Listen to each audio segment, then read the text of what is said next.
Hello, THL. Yeah, you can hear me out there over this loud music that we got going on for Friday Night Fights. With me tonight, we have the wondrous Brazilian Lotus Knight and Dr. Fish. Hello. How are you guys doing? Doing pretty well. Good. Yeah, I am. I mean, we've got a good slate of matches tonight, Yeah. including our Battlegrounds lobby, as always. Some BGs, exciting BGs. Lotus Knight's yeah. newfound love for an additional part of Hearthstone slash I Blizzard mean, game. I love all of Hearthstone. That's not wild. I think anything that's not wild has a great space in my heart. And then if Lotus ever decided to play Wild Series, he would probably rock the boat like crazy. Oh, that's not happening. There's no way that's ever happening.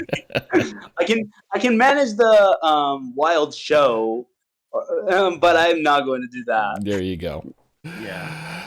All right, so let's get into Risen and Itachi for Hero Series tonight. What do you guys think of their lineups and all that jazz? All right. So for Risen from Dad Legend, we have Hunter, Paladin, Priest, Warrior. And for F12 Black Itachi, we have Mage, Paladin, Rogue Warrior. I mean, different approaches this week for classes. It kind of looks like where Itachi has favored in, if you look at F12 Black, a lot of their team preferred to play some Rogue this week. I think it's a bit of a good identification of the strength of Priest, where bringing Mage and Rogue against a team who brought all Priest could definitely work. It will definitely help in their favor. I think you need both if you're going to face Priest, because one of them, both are really favored in there. Mm-hmm.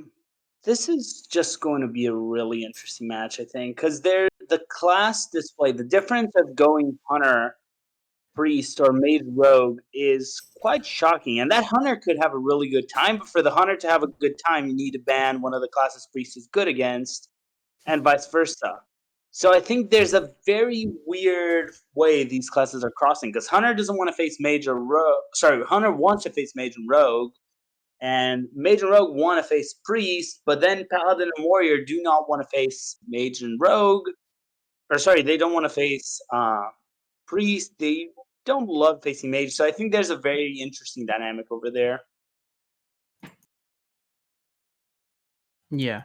You made a lot of the points that I wanted to make as well, so that's good. Yeah, the Hunter being thrown in specifically against these classes is pretty good. For Risen's side, it really poses it really has to pose a question to Itachi as to what classes he wants to allow to be played. Right. And I'm sure he'll come up with his best bans and everything like that. All right. So I'm sure we'll get bans in as soon as they get all buddied, as soon as they get all challenged up and ready to go. And this match as a whole is currently in the favor of F2L Black 8-5. Hockey Boys winning 3-1 over Isocles. Rabobson sweeping Corridon 3-0, and Yellow Dart sweeping myself 3-0 as well. So kind of that Hockey Boys match making the big difference. Yeah. I'm surprised 2 sweeps.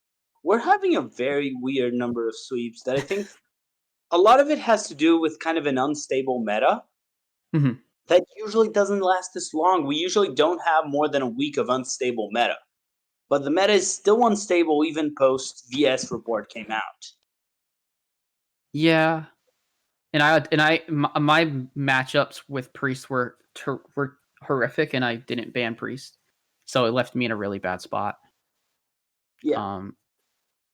Yeah. Priest does have that.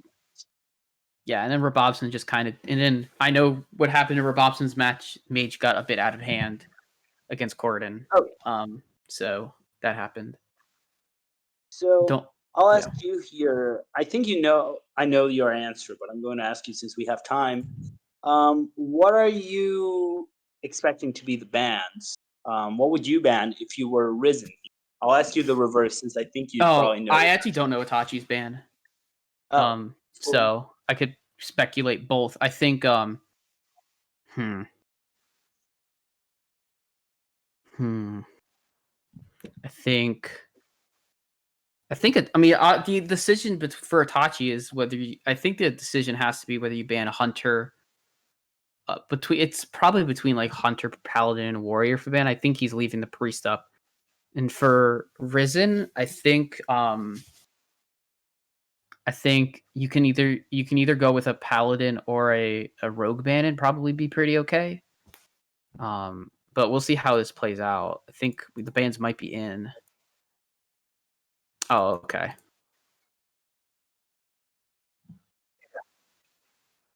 Mic on. So, yeah, we're still waiting for Itachi to make a couple decks. I think he's just John at Risen. So as soon as that gets all done, Yeah. we will commence the heroisms of Hearthstone. For sure. So yeah, Lotus, do you want to explain Last Hero standing format for our viewers? Sure. So Last Hero Standing is kind of the easiest format to get. It's just if a class wins, it stays. If a class loses, it's not coming back. And each player bans a class, and then you have 3 versus 3, and whoever is out of classes first loses, and therefore the other player is the winner. It's kind of opposite of normal THL where you decide the winner and that decides the loser. So it's an interesting format. I think Hero has a lot of counter queuing strategies. I personally think Hero is the coolest format in THL right now. Yeah, I think this current meta plays well for LHS. The way that even though it's a bit unstable, I think that it's pretty okay for LHS. Yeah, I think the only bad case for LHS is when you have a lot of polarity, because in that sense, it tends not to be great. But it also deals with polarity more than the other. Like Hero is a format where, for example, Poison Rogue gets a chance to shine, where Poison Rogue is not going to shine as much in Legacy. It's not as basically it doesn't have the same matchups. Yeah, agreed. There's definitely that difference where in LHS formats, LHS lineups, I see trending more towards trying to build counter QE lineups where like you're trying to make sure you have some form of an answer to things. But when you play in Conquest, you can get away with a bit more of a targeting targeted, like you can target a class in Conquest a bit easier. Yeah. For sure. Yeah. Now, something that I like to think of is what do you think would be the flow of decks for these players? Like, what are they really trying to do here based on their lineups? Do you have any ideas based on your thoughts of bans or kind of based on how you would play this? So I think the idea behind Itachi's lineup is to try and obviously not allow priests to do a whole lot, but at the same time,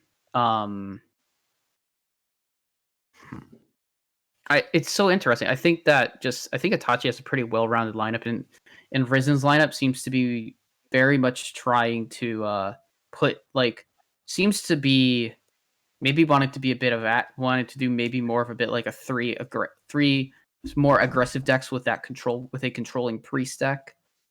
That is trying to take advantage of classes like mage. And I'm sure that both of these teams have been trying to like metagame each other with what classes get brought. So we'll see how this plays.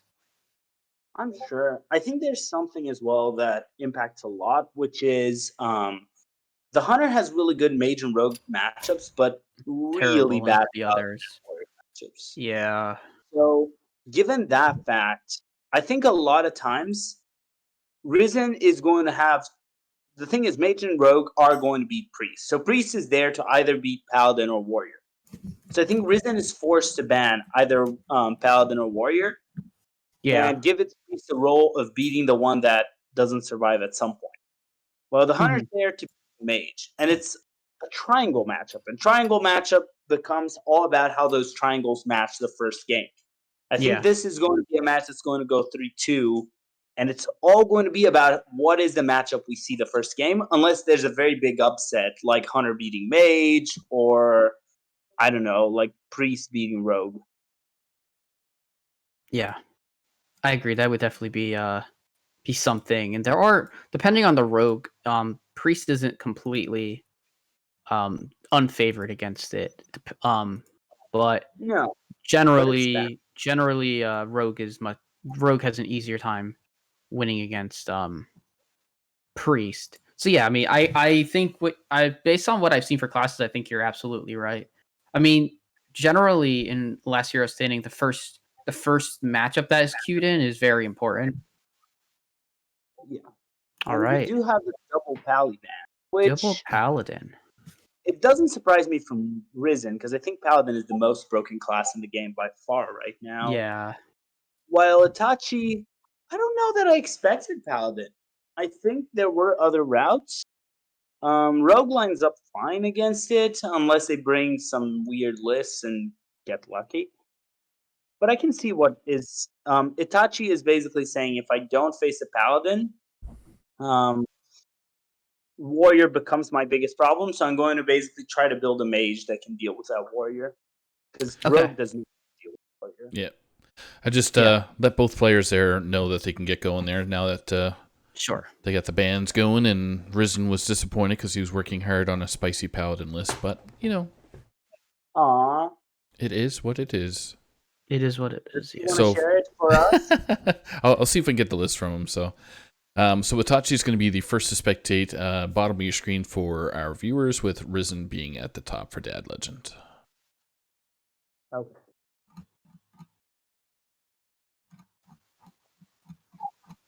Oh, I already have them for some reason. I have my eyeballs. Jane versus Deathwing. Oh. Yeah, but I have eyes on both players. You asked for it. So Itachi has led Mage and Risen has led Warrior. Yeah. Risen is expecting this Warrior to kind of carry him in this match. So I think there's a good chance. And Mage is not what you want to see when you're playing Warrior. It's not an amazing matchup, especially Mhm. a very important card to beat hand buff decks is Devolving Missiles. That card Yeah. is so good. Yeah, and Itachi has that in his opener. Just depends on if he wants to mulligan it. Yeah, Alright, he goes full mulligan. I don't get the Spring Water. I keep Spring Water every time, even though you really want Encounter Slow. That's the card that defines whether you win or lose. I think it's so helpful if you can have Spring Water right after. Yeah. So Itachi has a pretty nice hand. Meanwhile, Risen also has kind of a bit of a clunky hand where he doesn't really have a play until turn. He's just going to be armoring up unless he draws something because he's got Stage Dive, which isn't corrupted, and now 2 5-cost cards and a 4-cost card. So looks like we're going to get a couple of armor ups.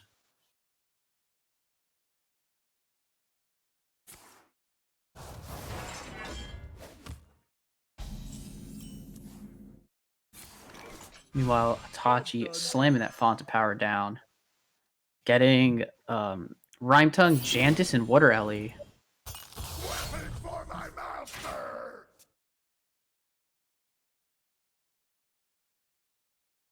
Ooh, and here's going to be cutting class into Stage Dive. I don't see anything super great in this font of power. Honestly, Jandis, as good as it is, it's not that good into Warrior where they can just send 1/1s into. Yeah, agreed. Unforgiving struggle. All right. Tachi going to play out the Rhymestone. the Rhyme Tongue. My apologies. And looks like we've got a draw of Blade Master Samuro for Risen. He doesn't have conditioning in his hand to buff his minions up, but that'll come into play later in the match. Has the potential to swing and then just play to swing face, almost just deal 5 and then just play out the Sword Eater. And Yeah, ask Itachi, what's your response to this? I don't hate killing the Rhyme Tongue either. Yeah, I will hate it. Just because it is a snowbally minion, and we do know there's only one freeze spell. But also going face is never a bad idea, honestly. Getting a new weapon, this is good tempo. It's a 2-5 that equips a new 3-2 weapon. Your opponent is not playing weapon removal, so there's nothing really to worry about. Yep. We see 0 mana devolving missiles go into hand. Just going to see Combustion Brain Freeze, very likely. Yeah, I think this is fine. Agreed, yeah.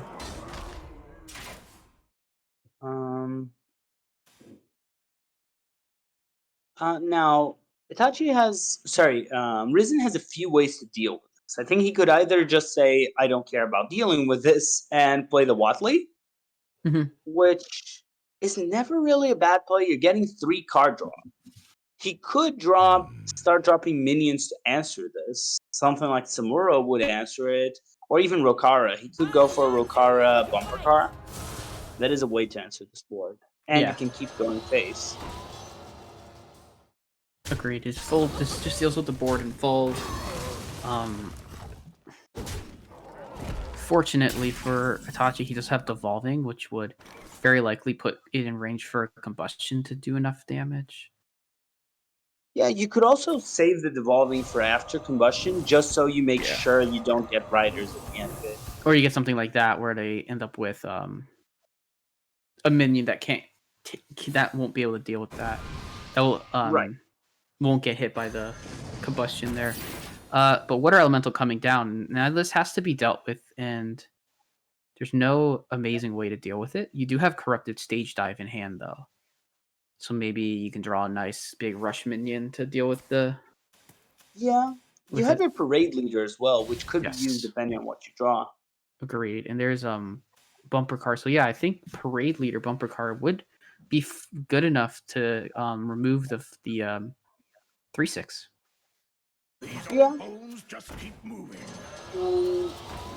Yeah, and it does also give you an Athletic Study mana where you can basically use that later on whenever you want. Yeah. Trasher Bumper Car War Song. Gonna opt for the Bumper Car. Honestly, the Trasher was also pretty good because you have a Homunculus, you have a Watley. I don't think I hated that. Tachi just says this actually isn't too bad of a board, so let's go for Jandis here. Gets Krasinov and Burning Blade Acolyte, very good pickups. Where this where he's gonna be able to kill the Parade Leader there. Yeah, especially noticeable is the Acolyte because that's just a 5/8 with taunt, and that can hurt this deck a lot. Yeah.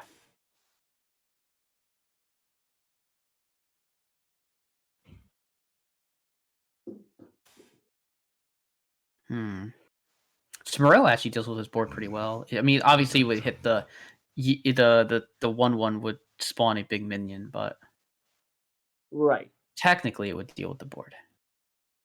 The draw here was an Anchorman. Right. I actually think you don't want to deal with the Burning Blade Acolyte because you basically saying, look, in your turn you can do this, you can pop. I don't care enough to do the work for you. The main issue is either Combustion or Mask Cocoon. It's a pretty good spot. I do think he's going to end up going Combustion. Yeah, I think Combustion is a good play here, along with maybe just drawing a couple of cards off of AI. Yeah, I think you encounter slow AI first and see if you get. Yeah, for sure. If you're gonna do that.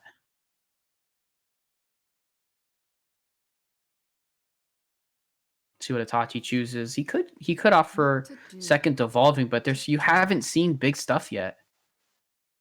No, the reason to do second evolving is just the fact that you don't want them to get riders. Riders are so powerful. Mm-hmm. They And can he do so avoids much. them.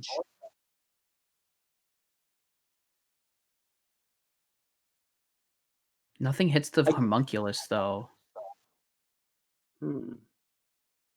I really want to see Encounter Slow happening here just because it's so good. Such a strong card. Yep, we're gonna get it. Runs out on me. Okay. Tachi's just gonna opt to clear it with. He's gonna opt to just clear the one minion. Yeah. But that's quite okay. It I doesn't think trigger something the to sun notice- scale. Yeah. I think a big deal is just Troublemaker because you know that's what the Warrior wants to play next. Yeah. And by having this 5/8 lines up so well into Troublemaker. At best case, you get both of your 3/3s to hit the demon spawn. Yeah. You're not happy with that. No.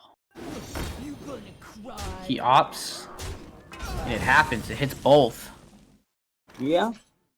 Now Itachi can start drawing. He can just play Arcane Intellect, Spring Water, and then go crazy. There's another Arcane Intellect. This is Itachi's game right now. Yeah, Itachi's in a really good spot. Drew draws himself a 3-mana Pexis. Yeah. I kind of want that AI first just to see if you get even something better to remove this 6/8, which you could Yeah. get. Yeah. Studies is insane. Flame So is Strike. Flame Strike. I think we take Egwin here. No, there's no minions in deck. So you might take the Cobalt Geomancer. Because if you Yeah, I put think a it's fine. Solarian and you got a Prime in your deck, all your stuff shuts off. Yeah.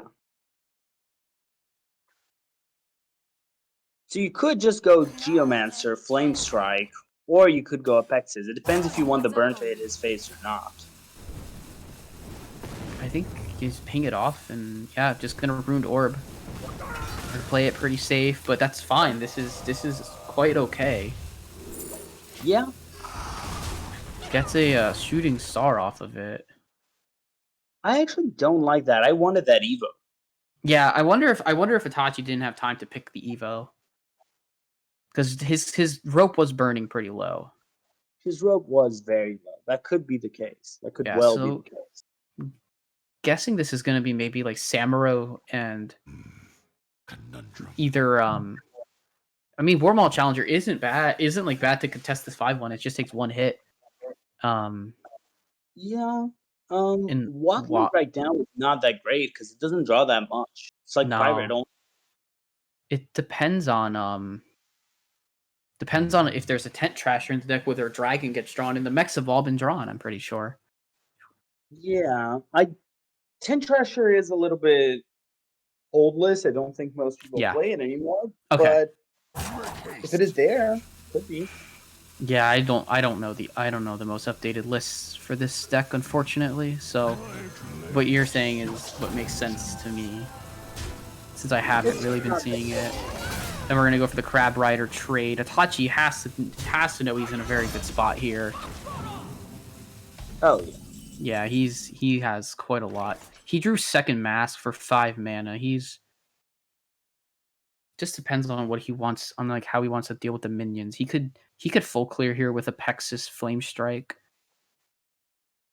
Yeah, he's not happy to do that, but I think he's not seeing too many options. He could also just Shooting Star and Mask of Cthulhu. Yeah, for sure. He could do that. But I think this is a fair play. Yeah. The one thing to note is that Itachi is getting pretty low. Watley's gonna draw just the Sword Eater. But that's pretty big because this mage only has 16 health and Alex is sitting in hand. Right. I think Itachi is probably playing the version with Ring Toss, which is the most modern list. And I think he needs it now. There's no time to wait. Yeah. He didn't draw it, unfortunately, but he is going to be able to do a lot here with the Mask of Cthulhu clearing out the board and putting a lot of damage into face. Yeah. The only thing is that I feel like Alex here is just fine for Risen. You just put Itachi to 2. It's true. I don't know if he knows that that's the case. But it is. He has to kind of know what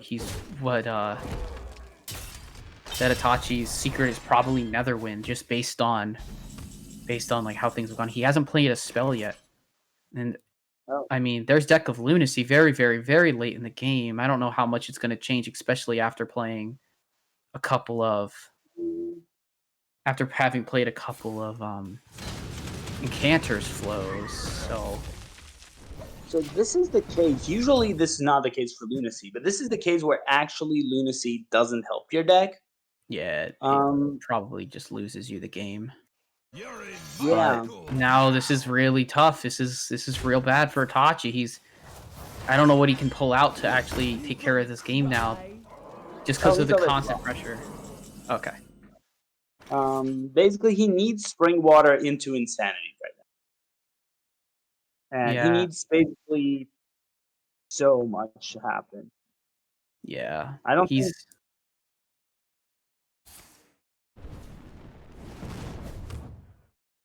You might Lunacy just for the sake of getting more Insanity stuff. Primordial.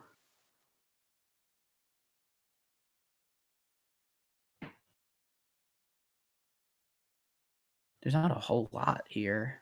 I mean, Imprisoned Phoenix would be nice if it gave you actual stuff right away. But Itachi's hoping for, I guess he's looking for a taunt minion here. Doesn't get the taunt minion, gets Deck of Lunacy. Pulls out Ice Barrier. It doesn't matter. Risen probably just slams that Alex. Yeah, I mean, it's over. Alex is lethal. And that means there's nothing that... I think Itachi probably knows that now. Yeah. I mean, he's played Watley, so he knows that there's a dragon in hand. Yes. Alright, so Risen takes the first game. Let's see how... With this being the warrior, what do you think Itachi brings out against this warrior with his paladin ban? Well, he's lost the mage, and rogue into warrior, whatever rogue you're playing, is really bad. Mm-hmm. So I'm actually expecting a warrior mirror right now. Yeah.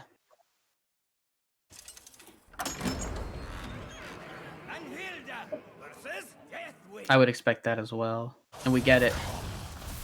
Yeah. So the card we're looking for here is, well, Imprisoned Gennard helps, but the card we're really looking for is Conditioning. Both players are desperate to get Conditioning in their opening hand. Yeah, but Itachi's not playing Rush Warrior. Oh, yeah, right. Because there was a Shield Maiden. He's playing Control Warrior. I'm not sure. I'm not actually sure about this matchup personally. I don't know a whole lot about Control Warrior versus Rush. I played it today in an open cup, and it's not really fun for the Control Warrior. Oh, okay. Give me 1 second. I'll be right back. Of course. So yeah, Conditioning's big in this matchup. We have the Athletic Studies in hand for Risen, but the Gennard in hand as well means they're probably just going to play Gennard on 1. Itachi's going to be hero powering up quite a bit here. Yeah, like Lotus was alluding to, this matchup guess does not necessarily bode well for this Control Warrior. So we'll see how this plays out, because obviously no match is guaranteed a win or a loss at the beginning of the game. So I think Risen can just go with the Athletic Studies here, and I think that'll be just fine. Could also offer a hero power and just play it a bit slower, but I think developing that extra minion to play with while you have time to really assert your board. All right, he just says, I'm gonna hope there's no Shield Slam here, because my opponent has, but my opponent hasn't showed what deck he is, so it's not like Risen knows that it's But he knows because Cthulhu showed up. But Itachi not gonna opt to shield slam the 2/3. Gonna opt just to hero power. He needs to be quite smart with his resources because this is the kind of game that Rush Warrior is going to have more resources than you if you're not very careful. They run so many Gotcha. threats. Troublemaker is hell to deal with. Like, Coerce Yeah. is your only tool against it, and it's not great. Yeah, you're right. It's not great. Having the there's Sword Eater in hand allows Itachi probably to play a little bit slower here, just to develop it and get rid of this parade leader. Conundrum. Yeah, the biggest fear for Itachi would have been a coin. What's the name? Coin, Coin Sword Eater. Actually, would have been really bad. Sword Eater. Yeah, Crab Rider as well.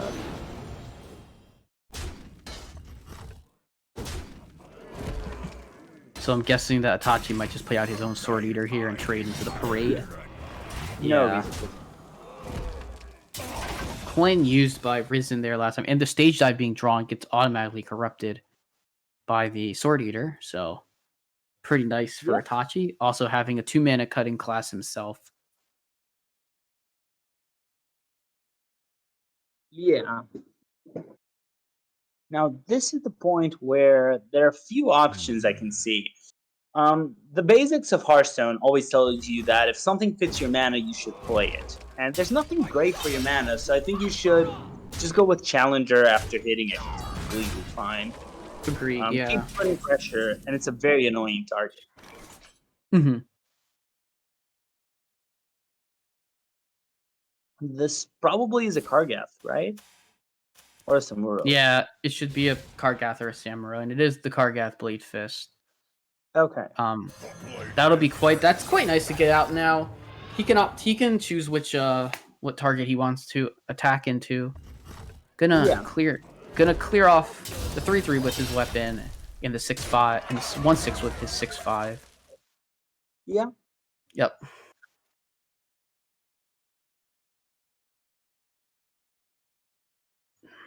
All right, I think Risen is looking at Overlord Run. Was mousing over Runthak there. I don't actually hate that play.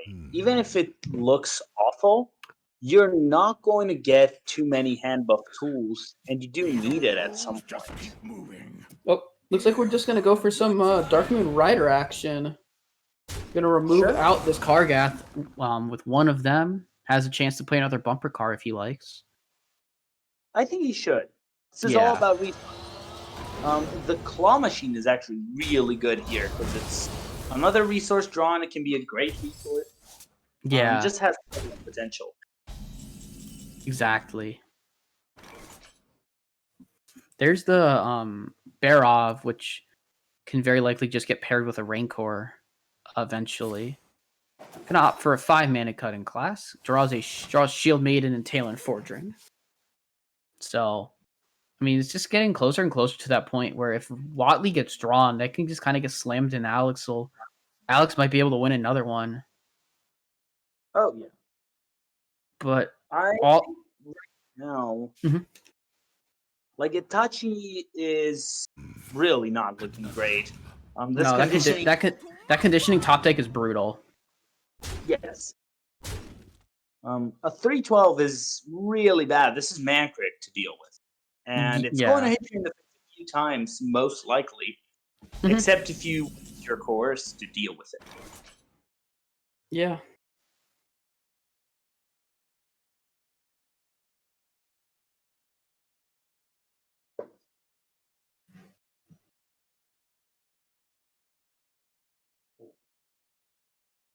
Might have to look at a Barov potentially here, but I mean, this is just where things get so tough because Itachi has to figure out what he wants to do for his resources.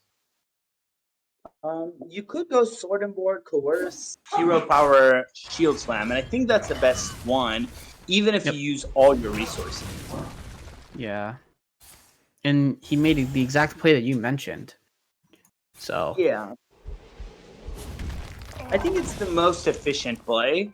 Yeah. Even though you have resources you also want to spend, you really want to get that Rancor down because Rancors are good, but they're not that great in this matchup. Very rarely they'll be what changes a win or a loss. Yeah. And Risen, knowing this matchup, needs to be cautious with how much minions he plays out, because if he, I mean, you can essentially play pretty.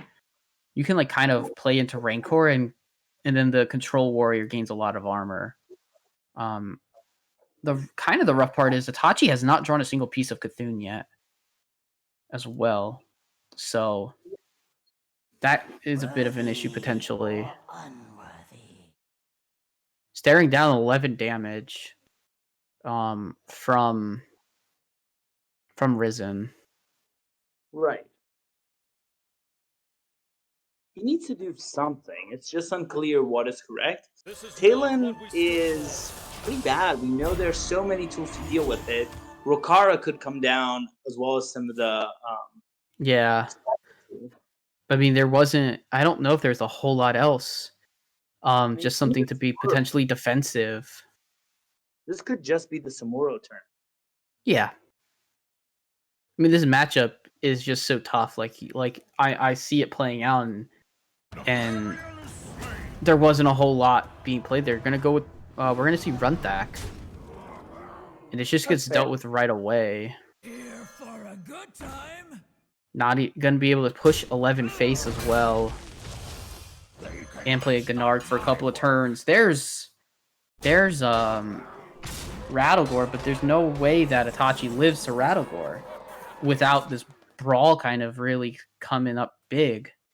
But I think this is probably what... Yeah, this is the Barov Rancor play. Yes. Alright. Now, the big thing is if Trouble... whatever, I forgot the name. Troublemaker? If that card is drawn, game is over. It's so hard to deal with it. Yeah, there's quite a lot of cards in deck left, and that looks like a stage dive. Yeah. So... there's not much of a rush. You can even just go with this Sword Eater Hero Power. Yeah, that is a 5/8 Sword Eater. Yeah, that's a big minion. Conditioning just makes this matchup so tough. Drew a buff. Now this Crab Rider's actually buffed, so it's a 3/5. Yeah. I don't think this is looking like it's going to go Itachi's way. The Morrison Watch Post is actually a good tech here. Yeah. It's just depending on if it's a little too late, potentially. Worthy or unworthy. Playing Rattlegore here would leave him at 3. Don't know if it's that.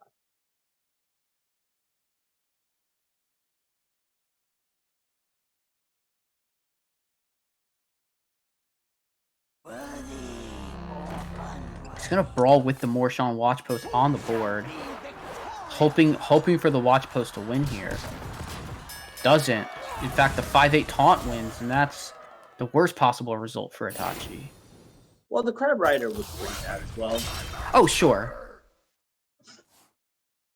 So it was it was one of the two bad ones. I wonder maybe having just a higher health taunt is an issue just in general, but I mean, yeah, 3/5 that's going to keep hitting you for 6. Yeah, and if he plays Shield of Honor, which very few people still play, but it is an interesting choice. Crab Rider becomes so scary with Shield of Honor. For sure. Yeah. There was that 1 month, or not 1 month, 1 week where charge into the Crab Rider into Shield of Honor was an OTK, so yeah. We'll see how Risen wants to do this. Might just play the Rokara here, knowing that it can't really be contested, and just gonna put a lot of pressure on the board. That becomes a 6/9 minion. Realistically, Itachi needs to draw a second brawl here. If there's even a second brawl in deck. Finds Heart of Cthulhu. That does not clear a single minion. It does give some chances of clearing something, but it's helpful. It gives you some armor. Rancor gives... Yeah, you're right. Rancor. Troublemaker is still the biggest fear because there's nothing you can do against that card. Yeah. I mean, Risen, at this point, is, he's just so close. He's so close to clearing this out. It's just he's looking to thin his deck as much as possible in hopes that Itachi can't either clear a board or just doesn't have time to get something like a Rattlegore down, which he doesn't. Like, that's the whole thing for Itachi. He has no time to play his Rattlegore to kind of be able to swing a board potentially. But so again, this is another one of those turns where there has to be like an exact draw of something that can clear, and that's not a clear. Draws Minefield and Outrider's Axe, and Itachi concedes. So that's not looking good, unfortunately, for Itachi. I'm surprised going with a Warrior ban and bringing Control Warrior, or going with a Paladin ban. I think, honestly, I feel like Itachi should have gone with a Warrior ban, and it could have led him to a better spot. Yeah, I think I agree. I'm not 100% sure. He has the Rogue. The Rogue yeah. As long as he's not going Weapon, which I think he might, honestly. But Weapon Rogue is so bad into Hunter. No, he's Alex Rogue. Okay. Yeah, because he's got an Alexstrasza in his hand, so it's the Miracle Rogue. Yeah, it's Secret Rogue with the Spark Joy cheat. Yeah. How do you feel about this deck? I have no experience with the version that runs Alex and Tenwu. I'm pretty okay about Secret Rogue. I think Secret Rogue's pretty good, pretty neat deck. According to HS Replay, it is the best deck at High Legend right now, surprisingly. Yeah, makes sense. It does well against Priest, and Priest is probably being played quite a lot up in Higher Legend, potentially. And Paladin as well. Has a really good Paladin. That's true. Yeah, so very likely just going to either see Dirty Tricks or... Oh, don't play that. No. This is probably just a Dirty Tricks. Yeah, it's either Dirty Tricks or Hero Power. Your opponent hasn't used a coin, and so you can Dirty Tricks hoping that at some point they'll play the coin for you. Oh yeah, makes sense.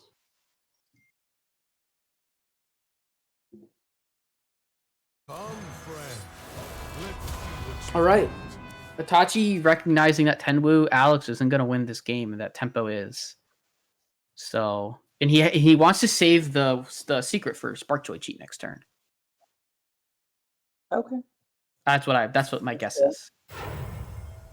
It is good tempo. A lot of times the combo for Spark Joy cheat is actually Bamboozle. Yeah. So it is there. Well, Bamboozle is one of two now. Gets Dirty Tricks, not Bamboozle. Okay. So not what he was looking for. Yes, not at all. But this hand does look pretty good for Risen here with an early Rokara, but doesn't have to play it. In fact, probably wants to hold on to it. Another Claw Machine option, yeah. I'm wondering if Claw Machine has ever been a consideration for a card to just play in the deck. Just because it's pretty cool. Just because it does the hand buff stuff, but it might be a little bit too slow in general in the deck. So I think the issue is just you really want Watley to draw your card. Okay. So you reduce Watley's consistency. Yeah, that makes sense.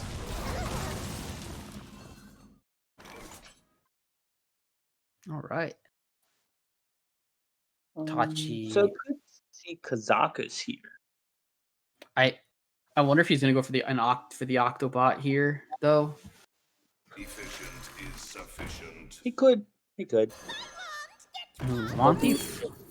Wanty first. Mask Netherwind, Deck of Lunacy. I would like the mask here, yeah. Alright, we're gonna ping off the Mankrik. Yeah, so far, it's fair. Mhm. The issue is this rogue doesn't like playing fair. Yeah.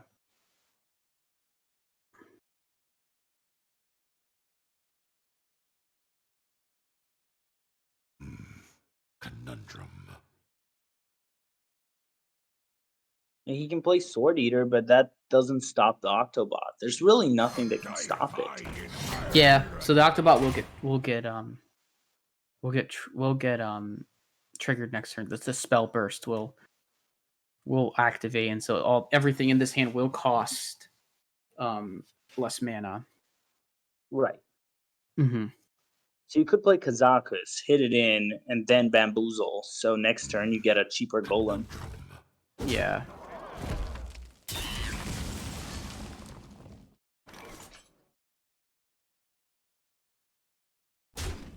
Initiating overdrive. All right. We're looking for a few good mercenaries. Yeah. Could even go double Kazakus if you're feeling spicy. Yeah, for sure. He's probably deciding whether he wants a 1 or a 5 here. Gonna take a 5, it looks like. Gets a rush.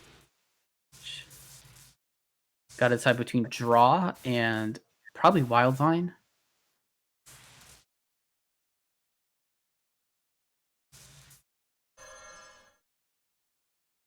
Takes draw cards. Because this hand currently does not do well at drawing cards. Efficient is sufficient. Yeah. It's a fair play. We're going to see Shadow Step on the Plunderer. So that'll clear off the 2/4. Right. Now, Itachi does need to be careful into what he hits to trigger this Bamboozle. Triggering it on the non-damaged Octobot could be really good here. Mm-hmm.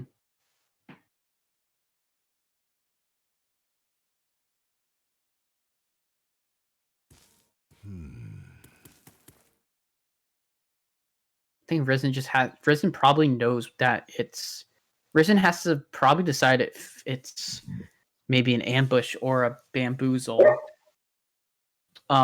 Because we've kind of seen everything else.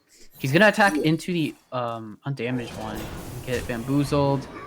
Becomes a good. That's a pretty nice pickup. That's a scrap golem. So Itachi's gonna get some armor from this. Yeah, and just look at the Mask of Cthulhu. Yeah. We might be talking about just Itachi changing plans completely from going from a value game to aggro. Yeah, definitely. Yeah, his opponent. And looks like there's 15 damage that can just go face here between the two. Between the there and the minions. So Risen's looking a bit on the back foot, and there's not much he can. And this claw machine can trade into Kazakus, and draw something, but that's a big use of mana. Yeah, there's no hand buffing yet, so Yeah, you could go Ranthak into Darkmoon Rider. That would kill 2 minions. that would. Could also go Rokara, Crab Rider, and the 1 Rider, and I think that probably kills everything. But yeah, the main thing just has to be I mean, I'm pretty sure he's aware that he can't really play around Itachi can't really play around what Itachi has and doesn't have. So yeah, but he knows Itachi has a goal. Nothing is scarier than a goal. Yep. But we're gonna draw cards. Draws ambush. So Tachi's now has put Risen to 6 with Alexstrasza in hand. Yeah, there's nothing Risen can do. Even if he hero powers. Even if he armors, yeah. So this is just an Alex face. Yeah, this looks like Itachi's gonna take the Rogue over Warrior matchup and probably just gonna run into the Hunter next game and hope that things can go pretty well for him here, because the Tachi gets through the Hunter. I mean, Rogue versus Paladin is not the best matchup, but we'll take it one game at a time and one turn at a time. But just kind of looking at potential plays for potential cues for the next match. Rogue versus Priest, right? 'Cause the Paladin was banned. Priest. Oh yeah, Priest. Yeah, Rogue is good into Priest too. Yes. Yeah, the Alex does close the game. Yeah. This matchup doesn't go like this very often. No. Tachi with a very, very nicely played game here. Knew how to switch his game plan and almost kind of have it adjusted from the start. Yeah. But yeah, so we're probably looking at Rogue versus Hunter because Hunter's been left up and it has a decent time into Rogue here. Well, decent is a very light way to put it. Yes, no, I haven't played many Rogues on ladder, and I don't like facing them when I have to if I'm playing Hunter. Or I haven't played into many Hunters as Rogue, so I don't play a lot of Rogue. But this matchup is bad. Like actually, you really don't want to play this match. no.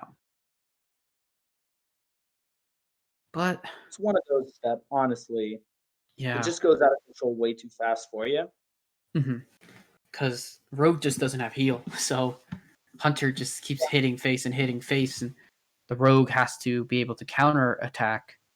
Something like Bamboozle in this matchup just doesn't have many legs, even though you get that Sparkjoy Bamboozle combo, which is the only thing that's kept Jantis and Swindle thrown back. Shadow Jeweler Hanar picked up to hand.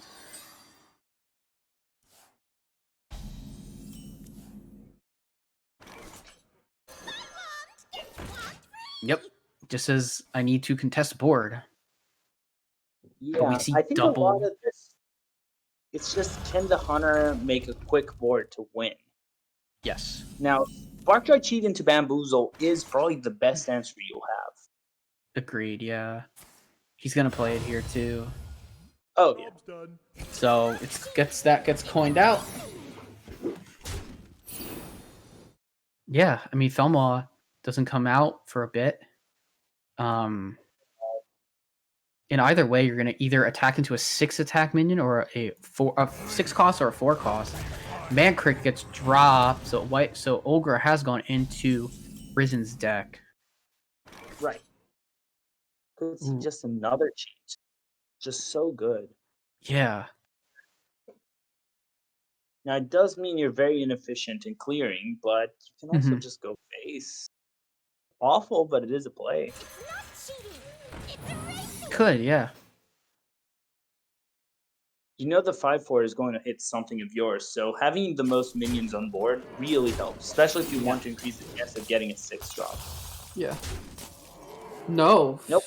Face small goes face, which means that this Mankrik can just trade into the Wand Thief, and Thelma doesn't trigger a 6 drop. Oh, this Mankrik is not trading. No, Mankrik goes face. Just deciding what else to play. Yeah, I think you just know Bamboozle is a possibility. So because of that, you're just going to build a board and keep going face. That makes sense. Yeah. The buffing of Mankrik tells me that, yeah, you're right. Dirty Tricks gets activated. Swindle Octobot picked up. The only time you're going to trigger it is if you can with your 1/1, so you can play your Trampling Rhino.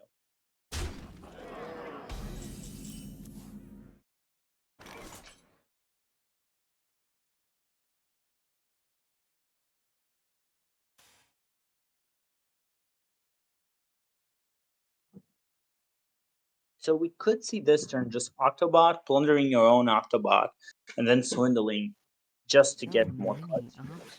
Yeah, I think that would be a play.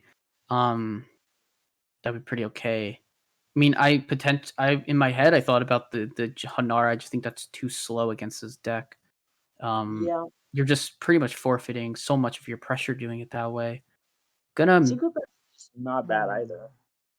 Yeah, there's stuff that you can get off of Passage. That'd be pretty okay. Yeah.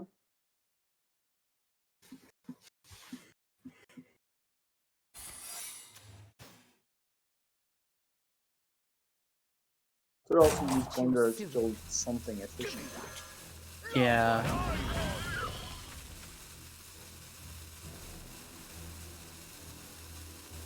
You know your opponent doesn't have any plans to trade anytime soon. Just gonna take the risk. I'm not sure what the game plan is. I guess the game plan is to passage next turn. Yeah, you may need to passage for lethal. Cause I mean, Rhino's gonna come out, and yes, ambush gets triggered, but ambush and bamboozle will get triggered this turn. Have to hope for a nice 4 cost here. That is really good. That is really nice. It actually doesn't allow an overkill. So Trampling Rhino does not do any damage, and Itachi heals. That is probably the dream scenario for him. That is, I think this. Well, Earth Athlete, but yeah. Yeah, for Itachi, I think this 3/2 has to soak that 2/3. Like, you don't want to do it, but you kind of have to do it. So that way your other minions don't get attacked. That way you can still push 9. But your 5/4 doesn't get killed. Essentially. Now everything else can just go face. You can trade just for the scenario that you're afraid that they have damage. Okay, that makes sense. Indeed, 1 wicked stab pulled into hand. That is a way to deal with a 5/4. It is, yeah. Alright, Tachi's is going to go for the passage play here. I like it. Plunderer. Plunder really helps. Stunner is good, but you need a secret. Wicked stab. Okay.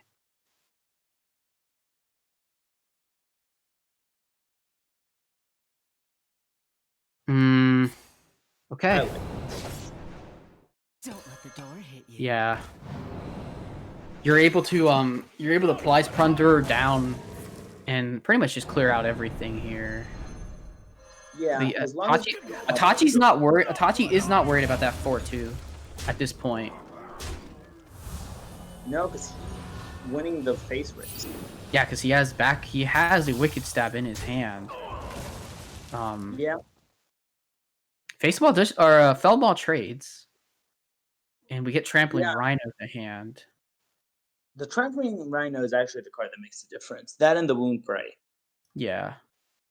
Because now you can kill, and you can set a threat, and you can basically ignore their 1/2. Yeah.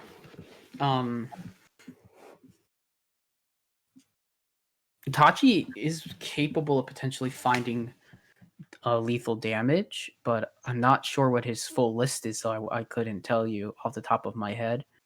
But this Trampling Rhino is probably going to attack into the Sparkjoy, I assume, just to remove that threat. Yeah. And Wound Prey is going to take care of one of the 1/2s. Yeah. So Tachi, without the second Wicked Stab, first Wicked Stab already played, only has us one that hits for 4. And no great way of proccing your own Octobot. So Yeah. there's no way to get discount. Indeed, yeah. I think. No. I wonder. Tachi does need something for this board, because letting this is lethal right now. Oh yeah, he's gonna go for Swindle and look for something. No. He doesn't get anything. Yeah, I mean, has to clear. It's lethal. We can see lethal regardless, but Itachi, I don't. Oh, the deck has so much damage that I don't think you're worrying too much about killing one of the minions. Yeah. Like, you know the chance they have lethal is super high. You can dream. Oh yeah, I mean, You have some skill. yeah, he knows. Itachi has to know that there was some damage in hand, and there's indeed the arcane shot. So Risen wins this one, takes the 3-1, and puts this match in a tie again. I mean, It's over. No, I'm talking about the overall like F2L versus Dad Legends now back at a tie. Oh yeah, but I think what I like to see is just like I think Risen showed a really good strength in playing good decks, and that's what was solid against Itachi. Itachi tried the more risky line of the Control Warrior, but just playing the strong decks right now, the decks that are unquestionably tier 1 or tier 2 in the worst case, especially Rush Warrior, panned out. And for sure, we can say that Rush Warrior is a force in the current meta. Yeah. Yeah, if only I could actually have it be a force for me. So we're trying to see if Risen's got a moment to do a quick interview. Otherwise, Sure. we'll just jump right into setting up for BGs and Yeah, all that stuff. indeed. So yeah, he said Hearthstone died, so just in time. Oh man, yeah, that would have been rough if it died before he won. I always loved that time. So, all right, see if we Right. can get my man Risen in here. Yep. Risen, my man, you quit Hearthstone just in time, eh? Just in time. No, the challenge got canceled, and sometimes there's a bug where it crashes. Yeah. Oh yeah. So, but congratulations on the win, and we just had a few questions for you before we let you go for the night. So. Yeah, absolutely. It's a great game. I mean, Itachi looked like he drew really, really poorly, actually, both the last two games, but I can't see the cards. I guess you all could. Yeah. His game 3, he kind of did really well with the draws, where he was able to, like, because that Rogue versus Warrior matchup is usually very bad for the Rogue, but he was able to actually pull that one out with some good game planning. But the Hunter match, he just couldn't deal with the 4/5, and it just kept hitting face for 4. If it keeps doing that, it kind of got there. Yeah, I'll have to go back and watch the VOD. I probably made some mistakes in that game. I was trying to balance like setting his life total low enough that I could threaten lethal while still not dying myself. I knew he'd gotten a discount, so I knew I kind of had to end things the way things were going before about turn 8, or else I could get Alex. So Yeah. Was there a discount in that last game? No, Lotus? he wasn't able to discount it. I think he did, actually, to be honest with you. he Got I don't one. know if he discounted Alex. I don't know if Alex got discounted. It looked like it was not. I don't remember Alex off the wasn't. top of my head. Alex Alex was not discounted. So you would have needed turn 9 for that, anyways. discounted in the first Rogue match, but not in the second. So Yeah. anyway, Lotus, you got some questions there for Risen? I do. I have a few questions. The first thing I want to ask you is the Paladin ban. Were you expecting that? No, I was expecting a Warrior ban. That was much more consistent with how they've been banning so far this week. So I actually spent a ton of time practicing some Paladin matchups I didn't get to play. Lotus Yeah. wants your spicy list too, by the way. So It wasn't spicy at all. It wasn't spicy at all. I was just joking and giving Itachi a hard time. It was just a pretty standard secret Paladin list. Oh, okay. Fair. So I have a few questions. I wanted to ask you, kind of what was your main thought here? What deck were you the most worried about from him, other than the Paladin? And what were you thinking when you queued into the match? When I came in the match, I felt fairly good. I wasn't super I was kind of taken off guard by the Paladin ban, but I knew I was going to lead Paladin or Warrior depending on which one didn't get banned. When Warrior got through the Mage, I felt pretty good about things. I knew that the Rogue could potentially be a problem, and I don't have a lot of reps against that secret Rogue. I was fairly confident. Well, actually, once he banned the Paladin, I wasn't so sure it was secret Rogue anymore because secret Rogue's pretty favorable into Paladin. But Yeah. once I saw the coin spark cheat, I knew pretty well what it was. Yeah. Were you expecting weapon/poison rogue? No, I wasn't. I'm like I said, going into it, I wasn't expecting a Paladin ban, so I totally was planning for Secret Rogue. Once it got banned, I probably should have thought that Weapon Rogue or Poison Rogue could have been a thing, but honestly, it didn't really cross my mind, especially when, what was it, when the Warrior counter queued my Warrior. I was actually, I don't know if that's a good matchup for Poison Rogue or not, actually, but I was kind of surprised to see Control Warrior counter queue my Warrior. I was too, because it's not a great Yeah. match. I just don't know if there was a good matchup left in that scenario. Personally, I don't actually know the numbers. Yeah, I saw Cthulhu go off, and I had to go like to H Street Play real quick and try and look and see what was even in Control Warrior because it wasn't even something that had crossed my mind. Right. Mm-hmm. So Yeah. I have a question for you, which is, in the current meta, I think there's some new. It's actually quite unstable for this point in the meta. But do you think the meta is balanced or not? Do you think a certain card is still broken? If yes, what do you think? What are your thoughts on that? I think the meta is still evolving. I think Hero in particular, like Last Hero Standing, is pretty interesting because there aren't a ton of polarizing decks right now. Right. I guess general thoughts on Hearthstone. Like I think Rogue is very underrated. I think Paladin's probably a little overrated, and that if any deck's broken right now, it's probably Warrior. There's some cards I could see having a nudge, but I haven't really given a whole lot of thought to it. I'm still discovering the meta. It's still evolving. There's still new decks coming out. I don't know. There's a deck I think that might be really good, but I don't really want to say anything because I decided I want to bring it to Pro next week. Gotcha. Don't spoil it. Yeah, I mean, it's nothing like super secret. There's just there's a deck I've been playing like on Asia a little bit, which maybe I've been playing against some players that aren't as good as the ones I normally play against on A. But it seems like it could definitely be like a really good deck if you could have a ban. Nice. He's on Aeon, so you know what people say about Aeon, right? So Yeah. It's not family friendly. I got No. kids in the next room. Sure. the deck is not family friendly. The team is not family friendly. You know, just Mhm. goes hand in hand. Yeah. I mean, deck is a 4-letter word. There you go. Well, Anyways. yeah. Thanks so much for joining us and playing tonight, there, Risen, and really I don't know what time day it is for you. It's probably still supper time, right? 6 o'clock. Yeah, it's actually 8 o'clock here, but that's 8 fine. o'clock, Thanks for okay. having me. It's great. Yeah, Shout out man. to the Band Legend people. Anti-Yellow Dart just had twins. Congratulations. Yeah. To them. So Congrats to Dart. got to throw that out there. And Yeah. thanks, Itachi. Like, Itachi's a great player. I was nervous going into this game. Yeah. I don't know that we've ever played before.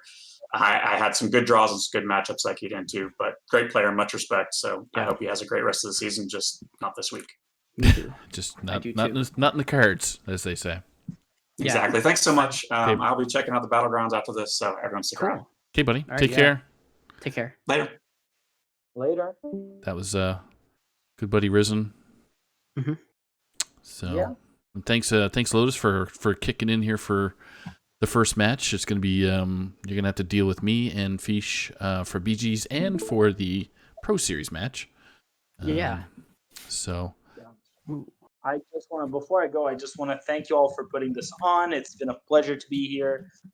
Thank Risen and Itachi one more time for playing because I love casting great matches. Yeah. Almost all TFL matches are great matches, but this was a really good one. And yeah, thank you, Saku and Fish, for having me. I mean, we're having an op-only stream tonight, so I'm glad I got to. yeah. Yeah.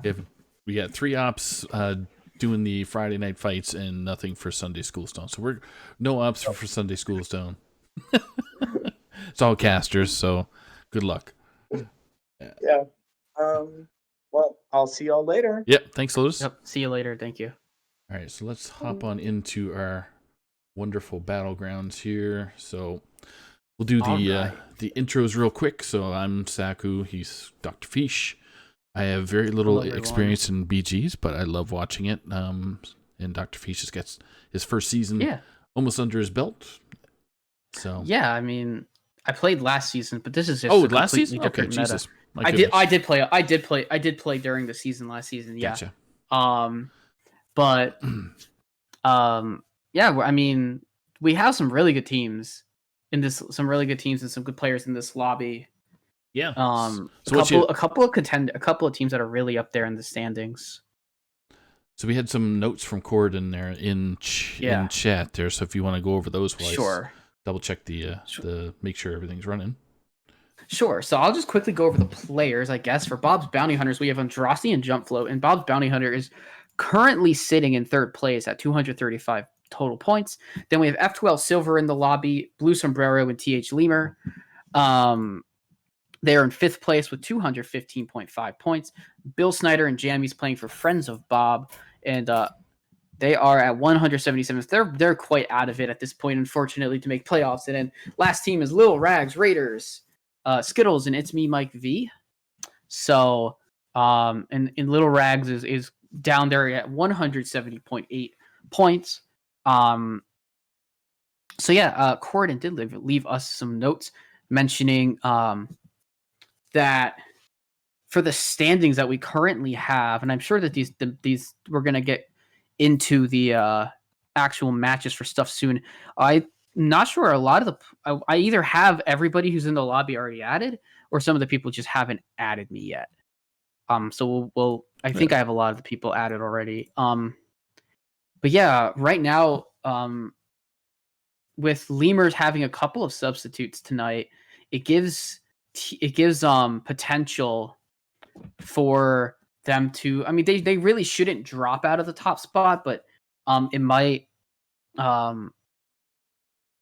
But having something can help a team like Bob's Babes or Bob's Bouncers, who are I think one of the two teams is in their lobby. And looking at it for the blue split, Bob's Bouncers are in the blue lobby, so they might have a better chance, at least for tonight, with Yoxer and Ligor playing in that lobby, for them to take some good points for their team. And we will keep stuff updated in between the lobbies. Yeah, we're still waiting for some people to check in. So we got 3 more people to ready up. Yeah. So you've already introduced who's playing tonight? I have. Okay. And we got any special notes? Well, outside of the playoff implications that you already said. So. Yep. And also, like Bob's Bounty Hunters and Concede Your Match are both playing for 2nd and 3rd place, so it's extremely important to keep an eye on how that's going, at least for the first half, because there will be a second lobby on Sunday. I'm excited to see some of these people play. Specifically, I haven't gotten to see much of Bob's Bounty Hunters, so see how Jumpfloat and Andrasty do. I know they're both. Looks like Jumpfloat might be having a bit more of a down season, comparatively to his teammate, but they're both. That team's just so dynamic in general. Looks like we're in the match. Yeah, I think everybody's readied up now. So, sure, not yet. By the seams of things, but anyway. So we got McMariners that's subbing for Skittles. We got Jammies subbing for. Oh, okay. For somebody on, I can't remember who it was offhand. Sorry. Is McMariners is a subbing? He's subbing for Skittles. Skittles. Okay, that makes sense. Rags Raiders. So for Rags Raiders. Okay, cool. Yep. So that's something that might have been added a bit last minute potentially. Yep. So we'll just join with. Cool. And I do actually have him added as well from previous weeks. So who are you going to be spectating? So we'll look. I'm going to start. First. I'm going to start on Andrasty. Let's give some love to the defending champs. Okay, and I'm going to jump on to my boy THL Loomer there. So cool. See if I can find him on my list here. Hold on. Yeah, I'm just having a bit of issues with my computer not wanting to spectate. It kind of freezing up a little bit. So here we go. We're in. You could probably start on your view because my view's not going to be there for a bit. Okay, so we are on my view currently. Okay. We're spectating Loomer. There we go. Loomer is with. Let's just go through the heroes here. So we got Loomer picking Graybo. We got Jumpfloat picking Zephyrus. Andrasty is got Queen Wagtoggle. She's tongue twister. Bill Snyder, Captain Hooktusk. It's Me, Mike V at Ticketus. Blue Sombrero with Silas. Jammies with Ariana. And at the very end with McMariners picking the great Aska. Akazaz guy. So. Yeah, he picked Akazamzarak. So this one we've got Mike V versus Andrasty. Andrasty going with that with the Wagtoggle curve where you buy a minion on where he was able to actually get a token on one, so he was able to hero power on the turn that he plays. So gonna opt to freeze and maybe go with a tier up, because I think he's going against McMariners, which is not his teammate. So maybe he's gonna go with a tavern tier up plus hero power here.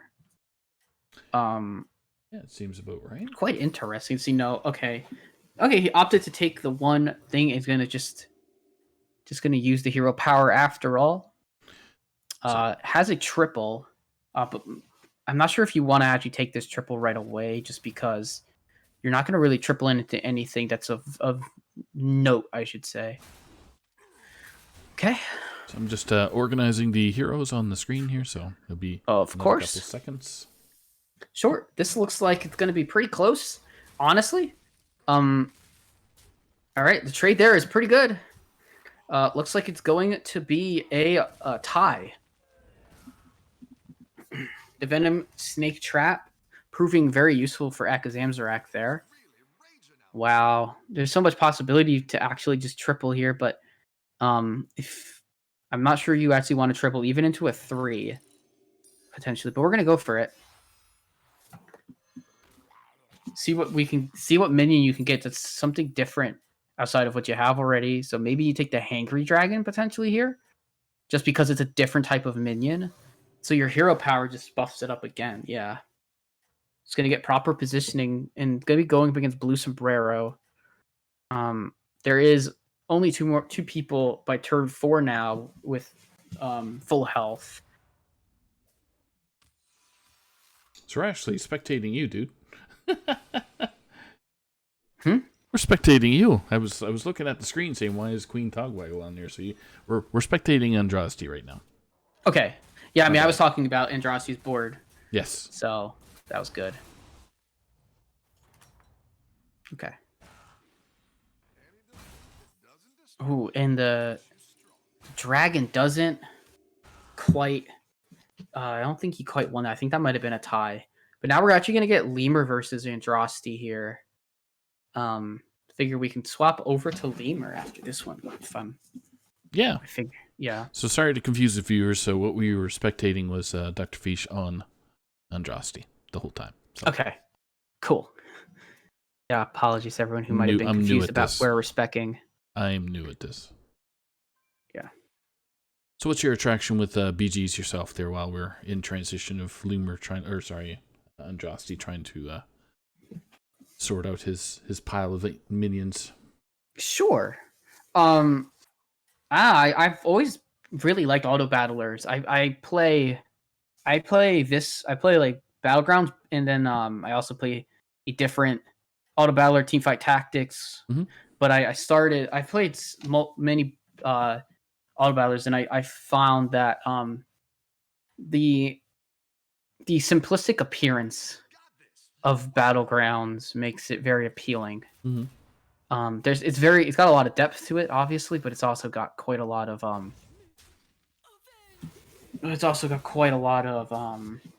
nuance to it. But the simplicity helps really a lot with it. This looks like should be a win for Lemur. Pending hits, no, it's actually a win for Andraste. It's actually a tie. There you go. Yeah, because Got like ties. Because of the fact that that's Graybo. All right. So now we're going to my screen. Cool. We're gonna watch Lemur, and I'm gonna switch over and spectate. I want to make sure I go to the right lobby. I'm gonna spectate.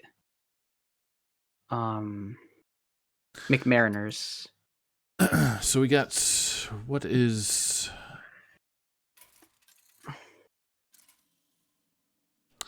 All right. So Lemur's just got a lot trying of to go tokens. for a lot of. I was just gonna say he's going for what, like menagerie of stuff, because he doesn't have dragons. He only got one demon and a few other taunts. So yeah. So the early game for Graybo here is just trying to get a lot of tokens because of his passive, which gives +1/+2 to anything that spawns from a minion. Yeah. So like when the Micro Mummy when the Micro Mummy gets attacked and gets destroyed, it'll spawn end up spawning a 2/3 because it'll spawn a 1/1. Right. Similarly to the taunt minions all here, they're all spawn something like that. And we have Lemur going into Andraste, and Andraste's got a pretty nice board here, He able does. to trigger off the Baron's Blacksmith. Jump float. That's who we're at. Jump float. Yeah, jump float, not Andraste. They're teammates, but Yes. I got the wrong teammate. So yeah, this looks like a pretty big win here for Yep. pretty big win here for him. Yeah, honestly. good old HSR says it's 100% win rate. So you Yeah. can see that with that because of the buffs and whatever magical thing that happened there just before I didn't catch it right away. So anyway, Oh yeah, Baron's Blacksmith's frenzy trigger. there you go. Which the means frenzy. that it gave every minion +2/+2. Yeah. I'm pretty sure, or +1/+1. I don't remember exactly. So Lemur's opponent there, Blue Sombrero, or his teammate actually. This is a teammate. Yeah, they're teammates. So So they're probably we'll see what Blue's board looks like comparatively, and see if they're gonna have if they're kind of equal in strength or not. Yeah. They're both tier 4 right now as well. So I'm sure they Yeah. don't want to lump each other. So what's Blue got for health? 35 versus 25. So Yeah. Steffi and I have talked about this before, where you don't really, the guy with the higher health total is usually the one that kind of typically takes the sacrifice for Agreed, the team. Yeah. So we should Mhm. see. We'll see what happens here with Blue. And I don't think Order has anything to do with for Lemur right now, so doesn't have to move around minions. Yeah. No, he doesn't. So There's nothing too important for him to have staying alive or anything against this board. 90% chance yeah. for Blue. So Oh, that specific Divine Shield landing where it did was actually pretty bad for Lemur. Where Yeah. if that had landed on something else, it could have kept the minion alive a little longer.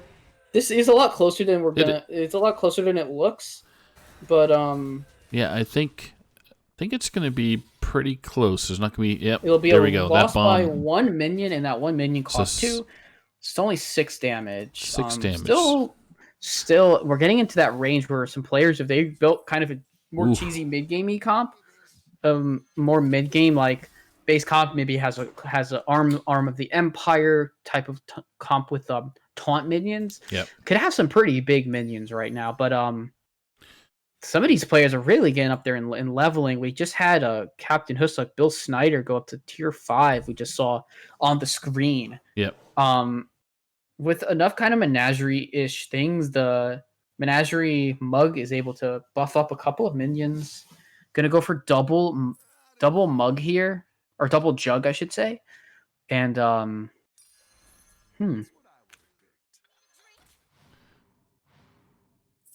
gonna take the Celemental here.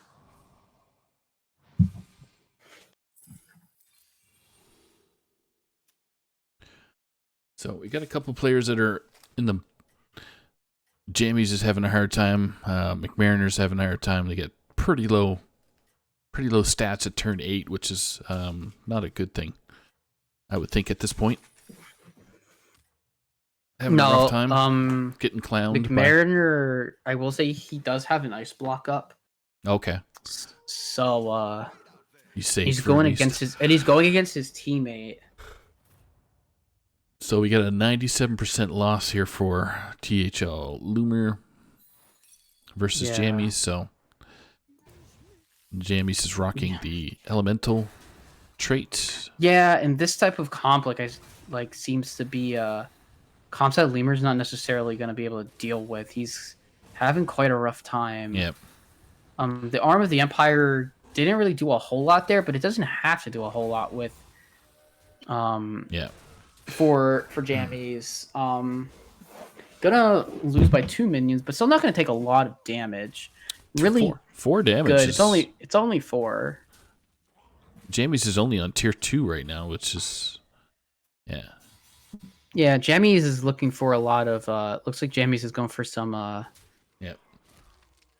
for some golds with 4 golden minions. Now Now McMariners has had his ice block popped. Any damage above 10 dealt now won't be saved against. Yeah. We have Andrasi going up to tier 5, Blue going to tier 5, and Jump Float going to tier 5. So Loomer right now going up against McMariners. So yeah. after this we'll one, we'll see. switch over to your screen, but we'll see what Sure. Lemur wants to do here. If he's going to get rid of the Micro Mummy, or I can't think of the Acolyte of Cthulhu's going to get jumped out of here. Yeah, I think he might just be Oh, he got holding rid of- on a little. Get rid of a hero. Sorry to interrupt. Oh, no problem. I think Lemur might be holding on a bit too much for this golden. I think selling that off and going for something like grabbing like that Karaji, the 5/5 tier 4 minion, would be a bit There more he goes. suitable. He does grab it, which is good because now a lot of things are going to start getting buffed in these rounds, and that's quite good. Yeah. Yeah, I gotta get this Karaji Harbinger in there. Oh, and there's the triple. It does Yep, freeze. does get the triple, so he will get a tier 6 next turn. He can just level up and level up and buy there. Yeah. So yeah, we'll see. Now both of the players we're watching are going against each other, and this looks favorable for Lemur. This Harbinger is going to be nice because it's going to just keep the buffs coming. Really. Yep, there we go. Spitting Mm-hmm. image. There's another robot to kick in. Mhm. Yeah, it looks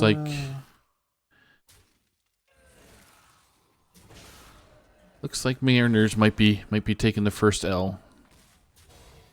Yeah. Potentially, yeah. Yep. The 11. Karaji if the Karaji doesn't now the Karaji not dying in attack was definitely really good. So there's our first That's casualty. what's going to allow McMariner. That's what's going to allow Lemur to knock out McMariners. Yep. So off I go to another show, and we Same with are me. looking at. We're in limbo now because my person just got knocked out. Oh, okay. So we are Um, looking at the Hearthstone screen. Yeah, so You pick. I'm gonna hop over and watch Bill Snyder. Okay. And I'm Although he doesn't have his spectate on, it looks like potentially. gonna check out Blue. Okay, you can watch Blue. I don't have Blue added, so Okay. I'll go watch Mike V then. All right. He's the first person I see on my list. Okay, so we're looking at my Eyeballs list are right being now. really annoying. So right now we're I think looking I at finally got it. we got Blue's list, and Blue is doing blue things with the taunt minions and the wonderful what's that? The Harbinger. Yeah, the Harbinger is, Karaji Harbinger, yeah. with a mixture of Rivendell to really take advantage of the death rattles. So Yeah. all right, so right. you're up and running. Yeah, so Mike V, I don't know if you're watching my screen are. or if you're sure. So, all right, so he has, as you guys can see, a big demon comp with a Soul Juggler against the Ghost of McMariners. Guaranteed to be a win for Mike V. Looking at the numbers that I have from HS Replay. So yeah, kind of a free round for It's Me, Mike V. As Ticketus, this is turn 11. So the turn after this, he will get another Dark Moon prize. Wow. And explain the Dark Moon prize for those that do not play Battle. Of course. So Dark Moon prizes was something that was a staple of the previous expansions Battlegrounds experience, where every 4 turns you would get to pick from one of three prizes, and the prizes got better and better as you got farther up in the turns. Gotcha. And when Ticketus came out, Ticketus was able to get his hero power is pretty much the Dark Moon prizes. So we can see the fact that every minion in the tavern has +1 health. That is from his first pick. Okay. That is from his first pick of prize. So he's got a pretty nice demons comp here. really needs to keep looking for ways to buff these Nylon Battle Masters. So these boys here need to go up in attack. The health will be fine. And a good way to do that we see is that Devourer that's right in that that was Frozen for, and we're gonna see also potentially picking a triple of the Siege Breaker. So let's see. It's gonna be Mike V versus Lemur. And it looks like Lemur has kind of transitioned into a bit of a menagerie comp with some demons. Yep. Running Armor of the Empire still. All right. The Karaji Harbinger serving well still. Oh, got a Ring Matron. That's such a big pickup.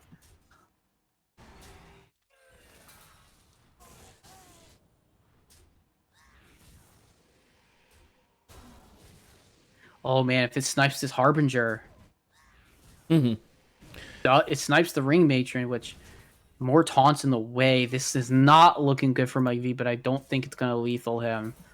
It could, but especially if the Imp Mama lives.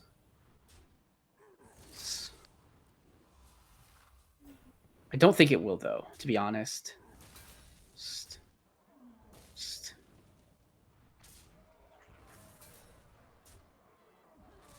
It does not, and let's see what spawns. It's an Amalgadon. A bit man, that's unlucky. I'll be honest. There's a lot of demons, and there's only a few tier 6 ones, and that's one of them. And, That's a big one. Big one. All right, so we see here we have discover a new hero power, something else, and the one that was picked, all that glitters. Make a random minion in Bob's Tavern Golden. I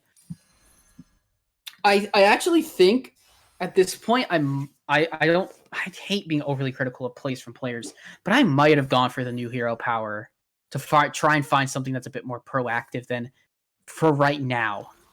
Obviously, Mike has chosen to not go with that, which is not bad at all. But really, like getting a random minion, it's not great.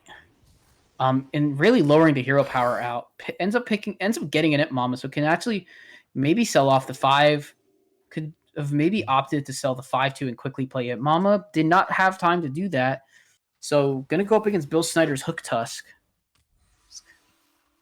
Get a Dragon comp with a Caligos, but not sure if this is big enough. It is. This comp is big enough, and it looks like we're going to be switching to your screen potentially after this, as my number state it's probably lethal. Yeah, one of these players is going to lose. So, and we're closing in on the my top numbers 2. were telling me that's very likely to be because of that hit, it's going to very likely be Mike V. Yeah, the attack, it wouldn't have mattered. They were going to live by 1 minion. Bill Snyder was going to live by 1 minion regardless. So, well, we got Loomer and Mike going out at roughly the same time, but we got for on-screen purposes, we got Loomer going out at 6 and Mike going out at 5. So we have switching over to Blue Sombrero, which is my screen right now. Blue's still working on that Death Rattle / can't even, I guess, menagerie of sorts, but it's more Death Rattle related. Working Silas right now.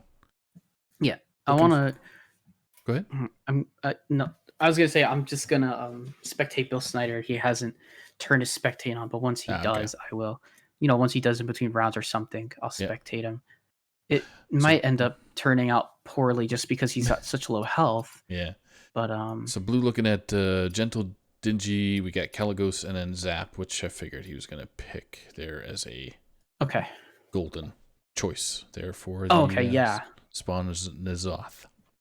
Mm-hmm. So I don't think he's looking to replace anything right now, but he's up against Bill Snyder.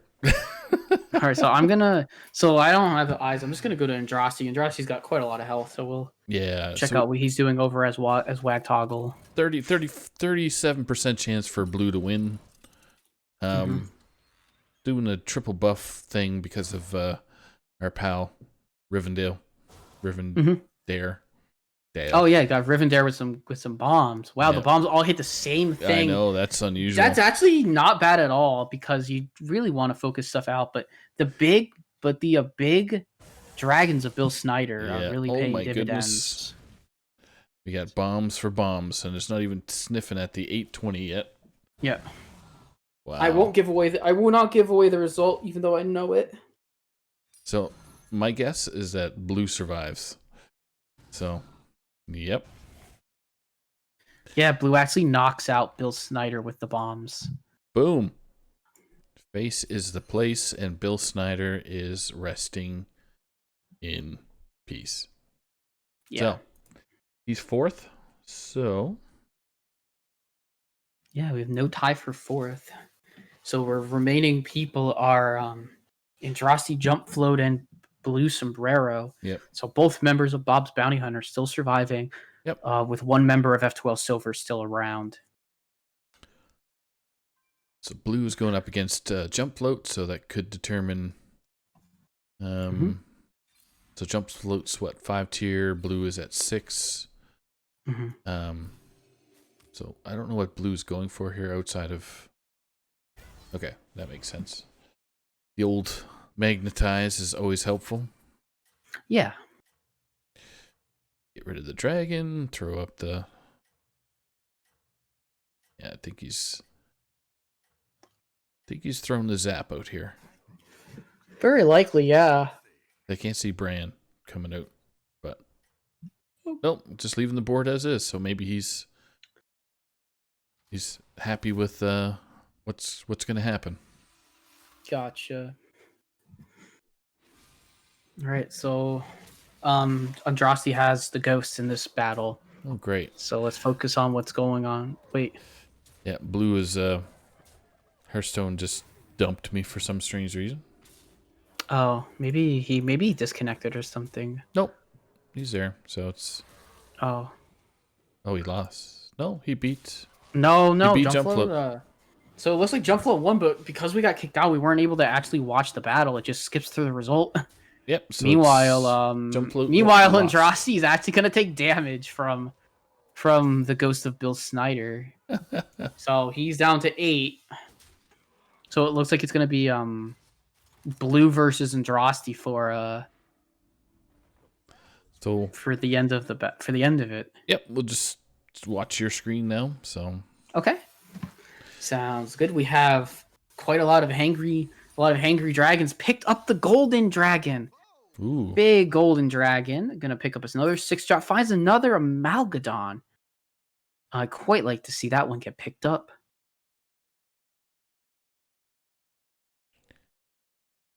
Maybe thinking about Zap Slywick with the understanding of what Blue Sombrero's comp is, gonna take the Zap and target it because of the Baron Rivendare. Gonna try and take that out from blue. And so what blue can maybe a blue would have to build his comp to kind of protect it in some way. Maybe he can get a buff, but just looking at it, well, I actually found another Malgadon anyways. wow. So really, if I'm blue, I might be looking for a ghoul, but if I'm Andraste, I'm pretty happy with what I have, and I just played the Zap Slywick regardless. Yeah. Life Fang's a little too late. Might opt to see what he can get out of this this guy here. Doesn't really find much. This just sells a selfless hero and hero powers. Mm-hmm. It does pick up the Light Fang. So yeah. This Battle to the death, really. yeah, because of how that attacks, Ooh. it's quite good for Wow. So I think blue's Blue's not in the worst possible position, but well going he's after not in a great spot. going after Rivendare right off the hop killed the ability, right? Exactly. But a lot of minions spawning from it, but just not enough things. It looks like Andrasti's going to take this lobby. It's a lot. It'll be pretty close, but I think No, he's got it. I think it'll just two. yeah, it'll just end. Wow. So I don't think the. Oh wait, no. Is it? Is this lethal damage? It is not lethal damage. So blue will still have a chance to keep going, but Andraste needs to keep the zap on the board. And Andraste needs to find some way to kind of counteract it. Any one cost any one attack minion would soak a hit. It would mean that Rivendare doesn't die. So blue, now knowing this board, can go for that. Does find a golden that we see Gold on the side. Kaboom bot. Probably. That's what blue found on my screen there. But oh, okay. Is there much change? Oh, you are spectating. Okay. Yeah, I'm spectating blue right now. You're spectating. Gotcha. Andraste. Mm-hmm. So Andraste not making much moves, at least early on, but yeah, there's not a whole lot for Andraste to do. Maybe could maybe sell the 11/11 Amalgadon and just buy the could have gone for like something out of it with the King Bagurgle. Finding the finding that Toxfin's nice. It just allows him to make another Poison Murloc. Yeah, that's gonna be I think the doom for blue here, and blue's got his own Poison Murloc going on, so whatever happens in between. Yeah. All right, so Andraste did get a poison, or Andraste did get the one right after wow. So okay, so blue did play prevent against that specific thing happening, where putting that 2/3 poison was really smart. So well done to get that out. So man, these attacks are pretty good. But just so many bombs. Look at that. So it's 73% chance for blue to win this matchup, but yeah, I mean, as soon as this 12-15 attacks. Look at this. If the 12-15 attacks correct. Oh no, it didn't get to attack. But the minion's now going to spawn an entire board. So this is how blue wins. The bombs. They do hurt. So blue with 21 to the face for Andraste. Congratulations, blue. Congratulations, blue sombrero. Andraste. So we'll just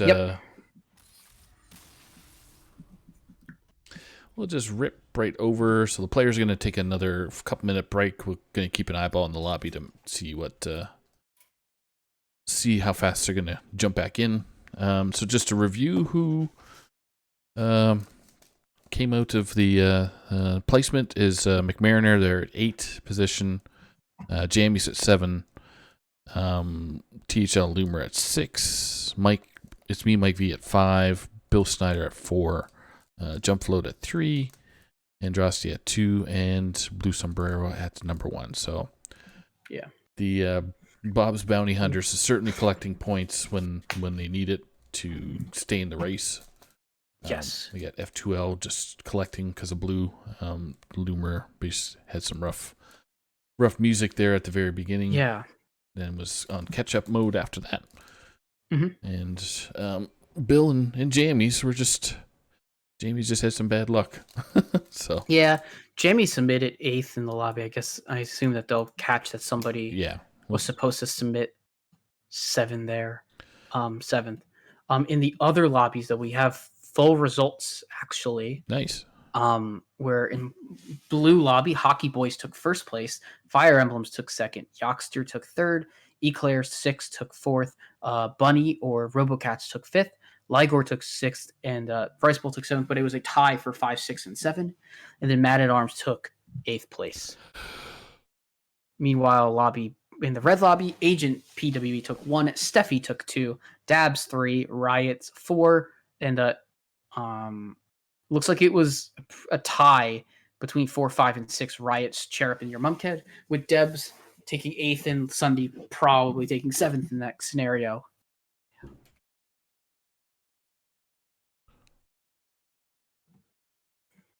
All right, just giving our third match of the evening, which is the McBanterface versus Noclaco Pro Series match in the Black Conference. Just giving them a quick heads up that the second round of BGs is going to start in probably like 4 minutes, and then we'll get their game on. So hopefully it'll be on time. And yeah, so we are just waiting for THL Loomer to wrangle up the players. Mm-hmm.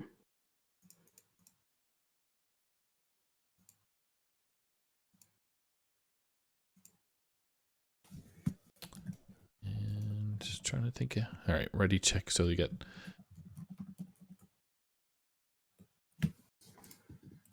Yeah. Yeah.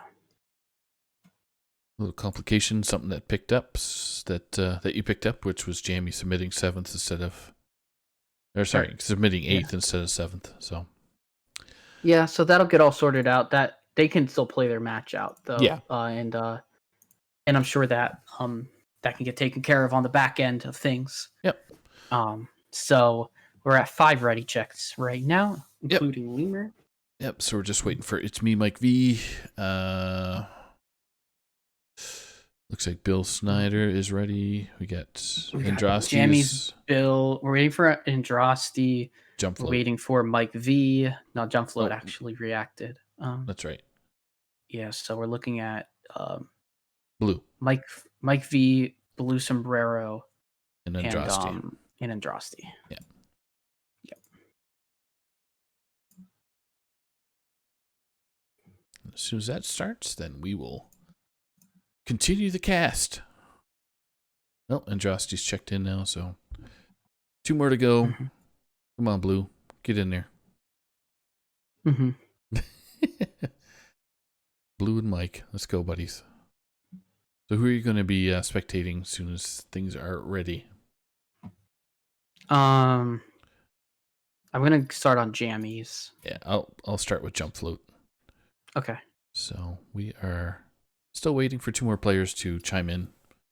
And we will get rocking and rolling. Okay.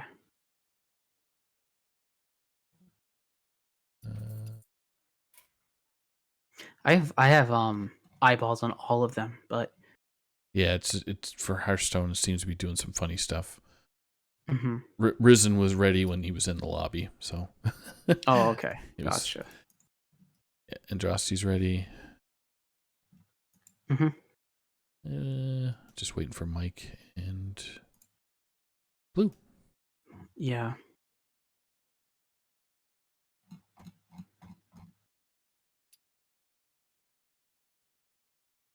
Oh. I'll delete that message. Maybe.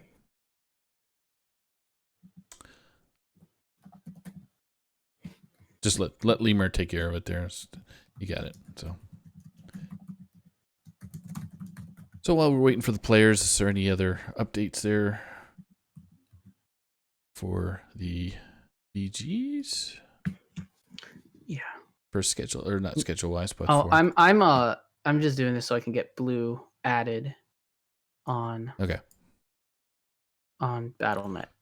So as of right I'm sure now, he'll catch it. we got Lemurs at 276, Concede Your Match at 262, Phantom Force at 235, Bob's Bounty Hunters at 235. So things are super tight. Bob's Babes 222 and F2L Silver at 215. So there's your top 6 as of right now before the second match has started. Okay. Now, Yeah, because they get real time updates. Yeah. Yeah. So Phantom Force looks like they've actually taken over from Bob's Bounty Hunters, but Bounty Hunters in our lobbies haven't submitted, so they will actually skyrocket past Phantom Force. Yeah. Yeah, we're just waiting on some. It's got to wait on lobby splits to come in. Yep, still waiting on Blue and still waiting on Mike. So. Oh yeah. Guess he decided to take about like a 5-minute break or something. Yep. I guess. So we got.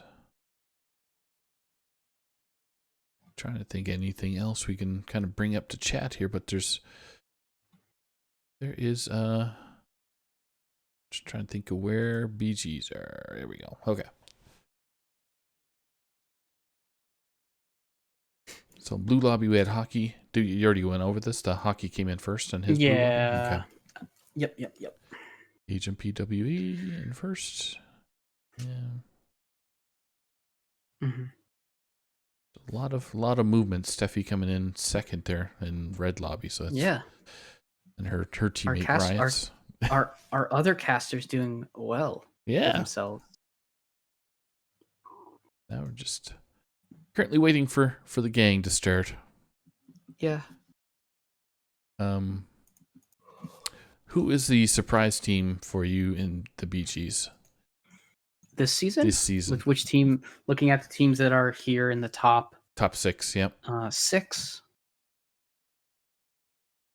For me, it's Concedure Match and Phantom Force is really up there. I thought Bob's Bounty Hunters would be a little bit higher up since they were smoking it last season. Yeah.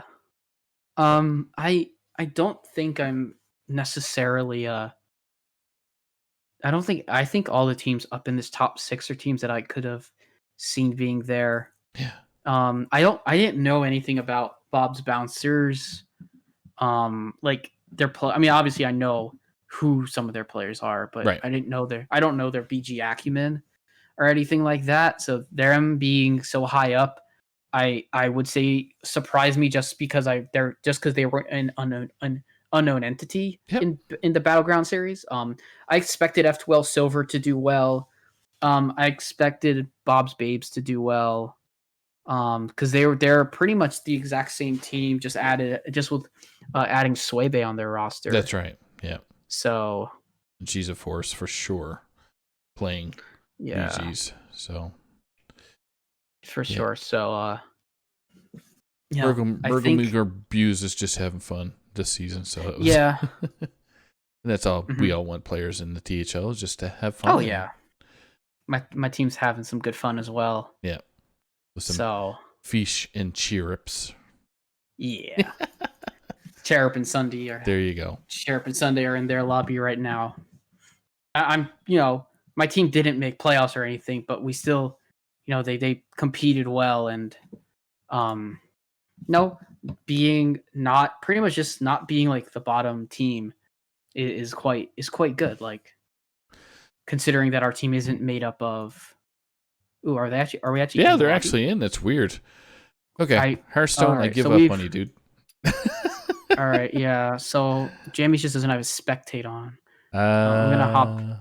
Or who are you on? You're on Jump Float, right? I'm going to trying to jump on Jump Float here. So sorry for we were waiting for the players to kind of chime in on the Discord, and they were already jumping in. So anyway, Yeah, nobody said like good luck or anything. So No. we're actually 5 turns in. So sorry for the scuffed for the scuffed match too. Yep. The players won't get to watch back the commentary. That's okay. So Yeah. Andrasti's Greybow. Mhm. You want to go over the players real quick? Sure. So we've got TH Lemur with Queen Wagtoggle, Bill Snyder playing Reno Jackson, Jump Float on Sir Finley Murgleton, and actually got Wagtoggle's hero power. McMariners on Rafam. It's me, Mike V on Dino Tamer Bran.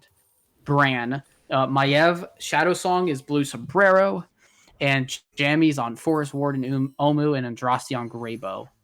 Like you said. All right.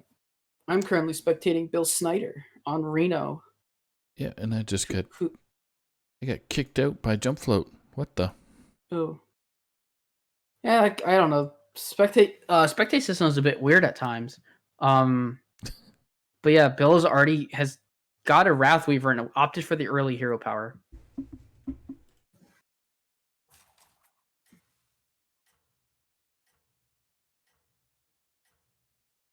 But yeah, he'll be going into his round against Blue Sombrero and see what Blue Sombrero has. Looks like 4 pirates as Maiev. Might be pretty strong. But the Baron's Blacksmith in the early part of the game like this is pretty good. And it should trigger because the frenzy because it should survive damage.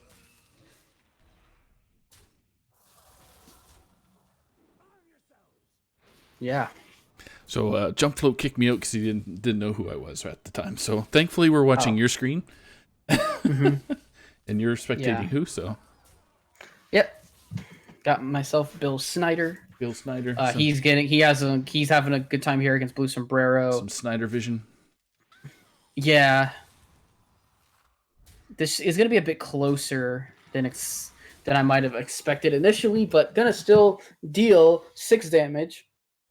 So by turn 6 dealing 6 damage, not terrible. The early Bronze Wardens are just so sticky that the extra damage you think you're going to deal, you just don't end up dealing in the end. Gets an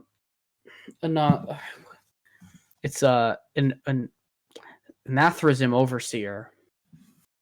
Gets the demon buff card. As I'll just call it the demon buff card. Let's see where he puts his buff. He puts his buff on the Fiendish Servant, buffing up the Wrathweaver again. Does find another thing. Ooh, and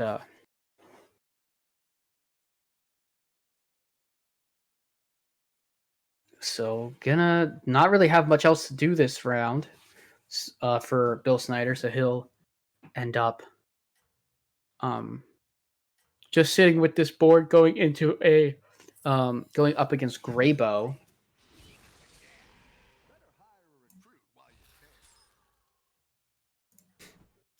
Okay, we're all situated. Yeah.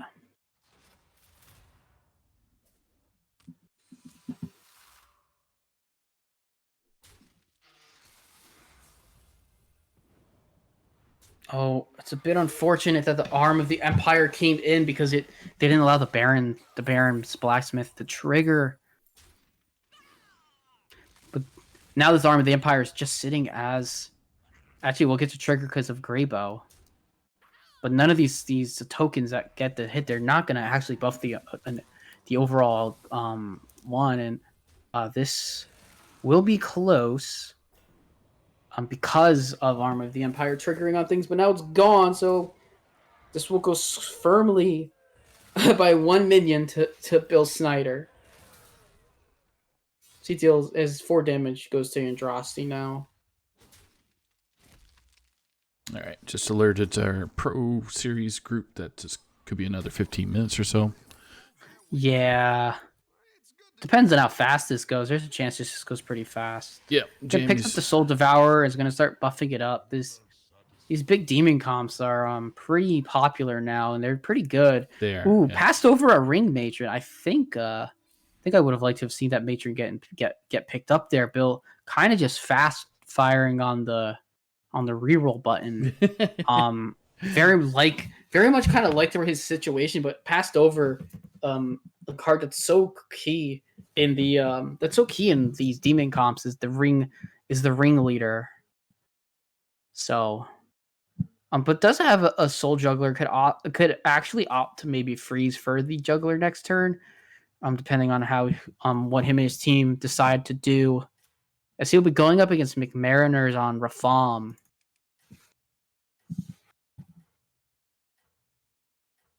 All right. Lots of demon action over there for your bud, or you're my bud's Al, or Big Al Snyder is what I want to call him, but it's Bill Snyder. Yeah. Bill Snyder. McMariners already has a couple of tier 6 minions. Yeah, that's pretty not great for Bill Snyder. He's gonna take a lot of damage here. Pops the boat. Ooh, boat's bad. Boat gives a lot of damage. More damage than he would have gotten initially as he takes 26. Oh, God, that's hurting. Yeah, All right. So the attack order where the poison minion took out the 34-38 actually just completely put Bill in a spot to potentially get 8th place from a spot where you're sitting with a lot of health to play with. Yeah. All right, so one more time for your player there, and we'll jump over to Jump Float, who is Of working course. off of a smaller board. Yeah. A bit unfortunate where this Bill's so low in health now where going for things like this Ring Matron will be a bit tough because he's going to have to take a lot of damage to play things at this point where this is where the Wrathweaver is not amazing where hopefully can triple into something like a Mal'Ganis to kind of stave off damage eventually from and just buff the minion up even more. And we're so committed into this comp. Mm-hmm. We're generally as big demons, you're not down to 5 health by turn 9, but here we are in a situation, and now and Bill does have Blue, who seems to also be struggling in himself. Or this, unless it's a tie, this might end up taking out one of these two players. So Bill's up against Blue. That's pretty amazing. Yes. So what's percentage here? What's our percentage? Blue looks like he's got the. It looks like Blue's gonna win this because of the cleave. Yeah. Cleave was so big there. And having the 1/1 poison to kind of, if everything else fails, the 1/1 poison can take out the big minion. Yep. So. And next turn. Yeah. So Boop, and that's it. So Bill Snyder is out, as Blue Sombrero will be staying in on low health. Bill out at 8. All right. Yep. Bill and Mike V both sharing 7-8. So I will hop in. Let's go into Jump Float here. Sure. Jump Float still working on. He's got 7 health himself. There's a lot of low hanging heroes right now. Mm-hmm. So Jump Float. Yeah. Murgleton picked that Wax Warband, which buffs all the minions that they have.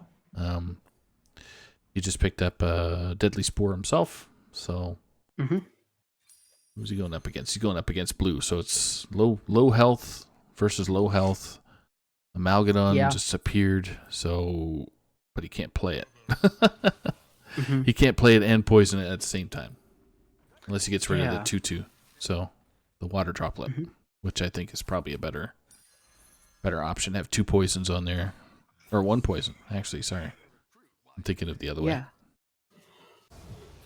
I'm spectating Lemur right now. Okay. Ooh, we got rid of the Amalgadon. What the? No, we got rid of. Depends. He might not have liked what was on the Amalgadon. No, it wasn't the Amalgadon. It was the water droplet. So the water. Okay, yeah. Okay, so he has a 16% chance to win versus Blue. So we shall see. Jump Float survives. Ooh, big hit there for. Oh, right into the bubble. That's not good. Blue protecting that huge 1/1.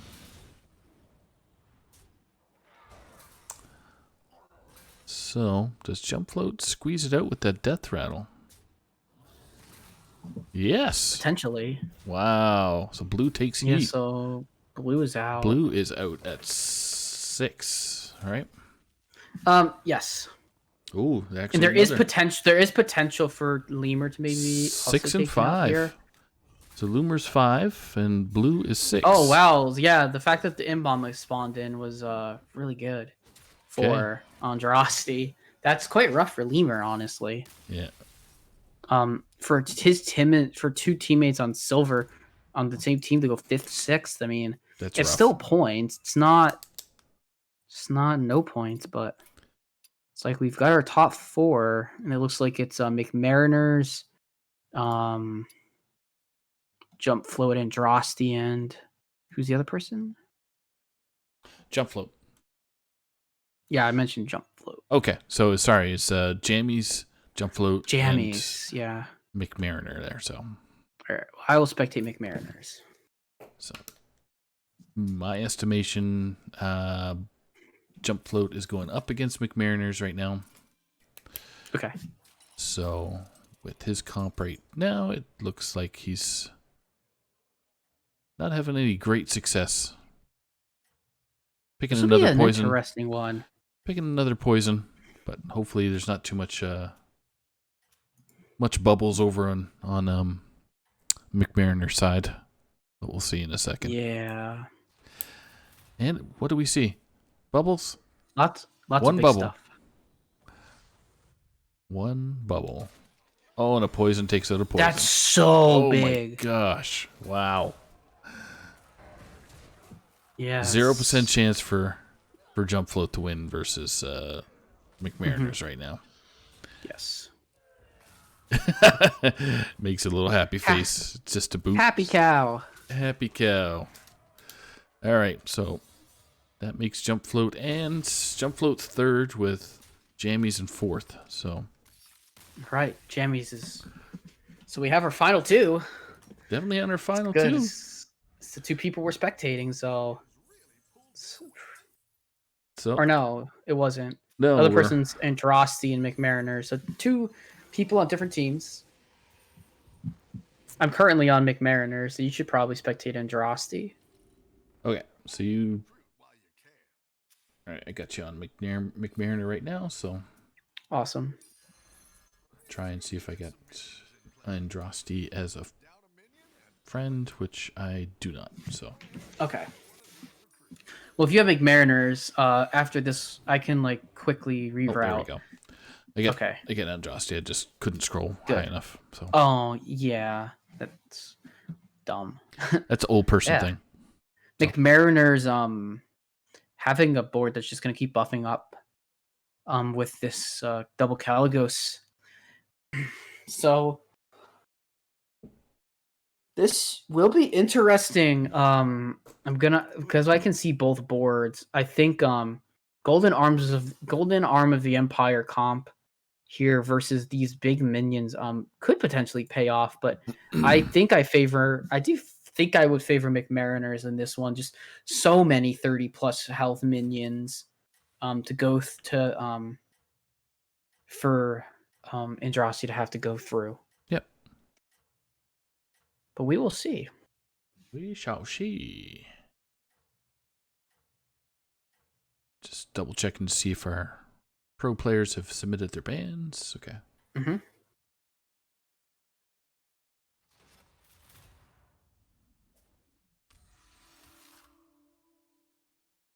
All right, so having that taunt was actually really good. It actually prevented the 8-5 from doing a whole lot to the board, although it didn't die actually. Although it didn't actually take any extra damage, I guess, is a thing.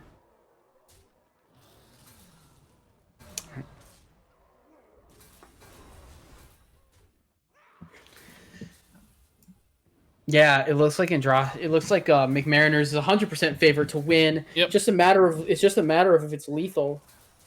Yeah, we'll see what's remaining on the board after all the carnage. This should be Oh. lethal.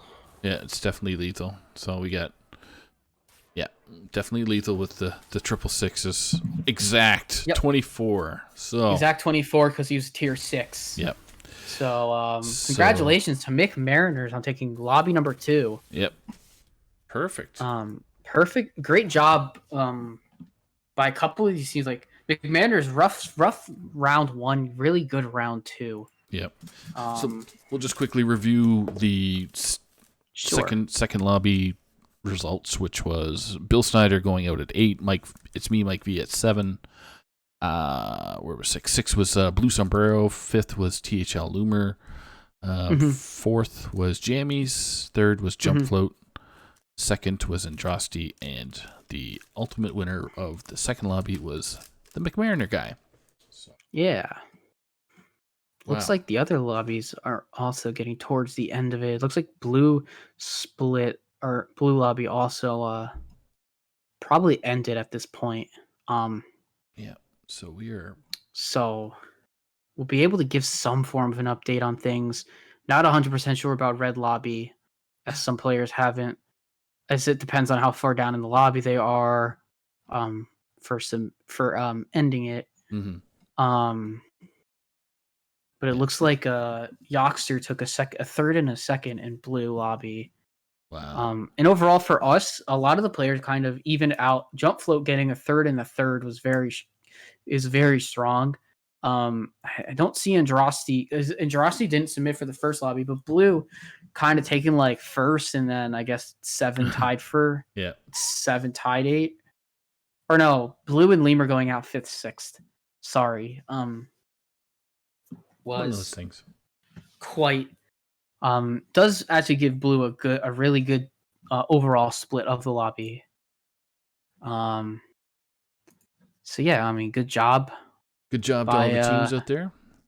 Yeah, to the players. I guess- A couple the players. There was no one who seemed to do bad did bad 2 lobbies in a row. Honestly. Yeah. So they got points for their team. Yeah. Jump. We'll give.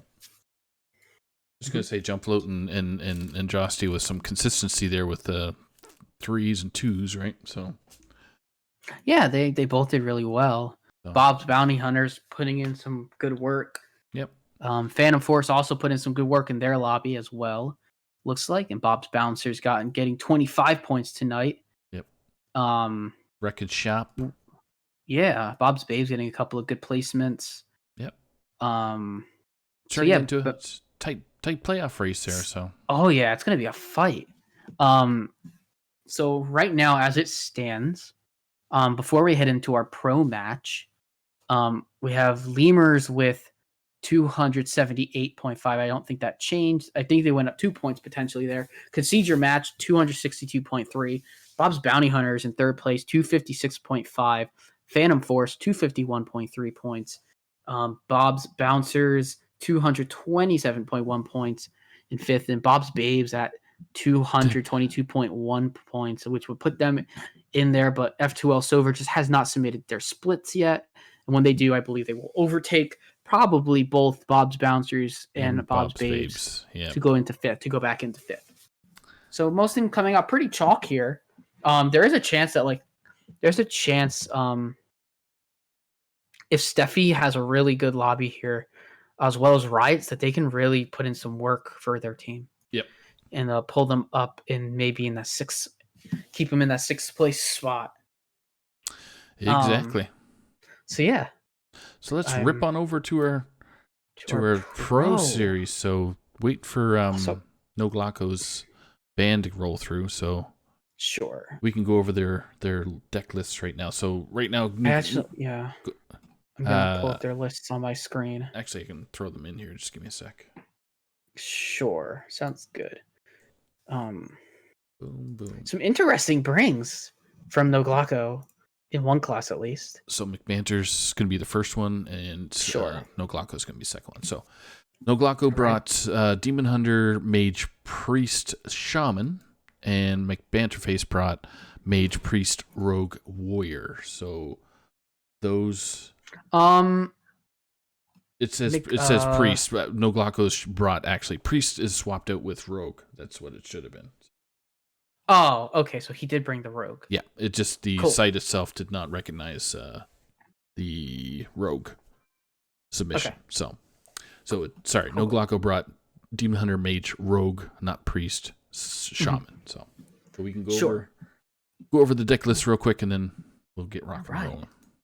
So I will start with No Glocko's list. We have from the Demon Hunter. It is OTK Demon Hunter. It is the Lifesteal variant. From Mage, we have No Minion Mage with Deck of Lunacy. It's been a bit of a debate as to whether Deck of Lunacy should stay in the deck at this point. And that all depends on kind of your preference with it. And overall, we have on the Rogue side, it is it's kind of like secret. This looks like a Miracle Rogue deck with Tenwu and Alex Straza. So the combo that kind of gets it to be able to do 16 in a turn. Yep. And then Shaman is looking pretty spicy. It looks like it looks like this is a spell damage Shaman coming out from No Glocko, running Lady Vosh, Brucon, lots of a couple of damage things like lightning bolts, diligent note takers, Rosh, Frost Whisperer, Nara, Vectis is kind of that spicy card. I like that Vectis. And you have the Talon Forging to kind of help get whatever 5 cost you don't have in your hand that you want. So I like those lists a lot. And let's go over and look at McBannerface's lists. He has brought Spell Mage, but he has brought no deck of Lunacy and running the ring tosses. Yep. Looks a bit similar to does look a bit similar to the list that Noglaku ran, besides two ring toss. Priest looks like a heal priest because it's running the Light Shower Elemental. Yep. I'm curious to see that one. I've never seen it played, so I'm curious to see that deck pop out. And then we have your Go ahead. As I say, the Mind Render Lucian, the Heal Priest, might have been thinking of that Noglaku would bring Demon Hunter. So Lucian is very good into that. The Rogue deck is also a secret Rogue variant with Alex and Tenwu. Okay. There's the same similar deck that we saw Itachi bring to his match. And then the Warrior we see is Rush Warrior, with an ETC God of Metal in the deck, and running 1 Tent Trasher. So this looks like a deck that's just not running cutting classes and is running ETC and Tent Trasher accordingly. So that's the deck list that we have. Yep. I get the bans now, so we got the bans. So let's just refresh. Glocko has banned McBanterface's Priest. Okay. And makes sense. McBanterface has banned Mage. Okay.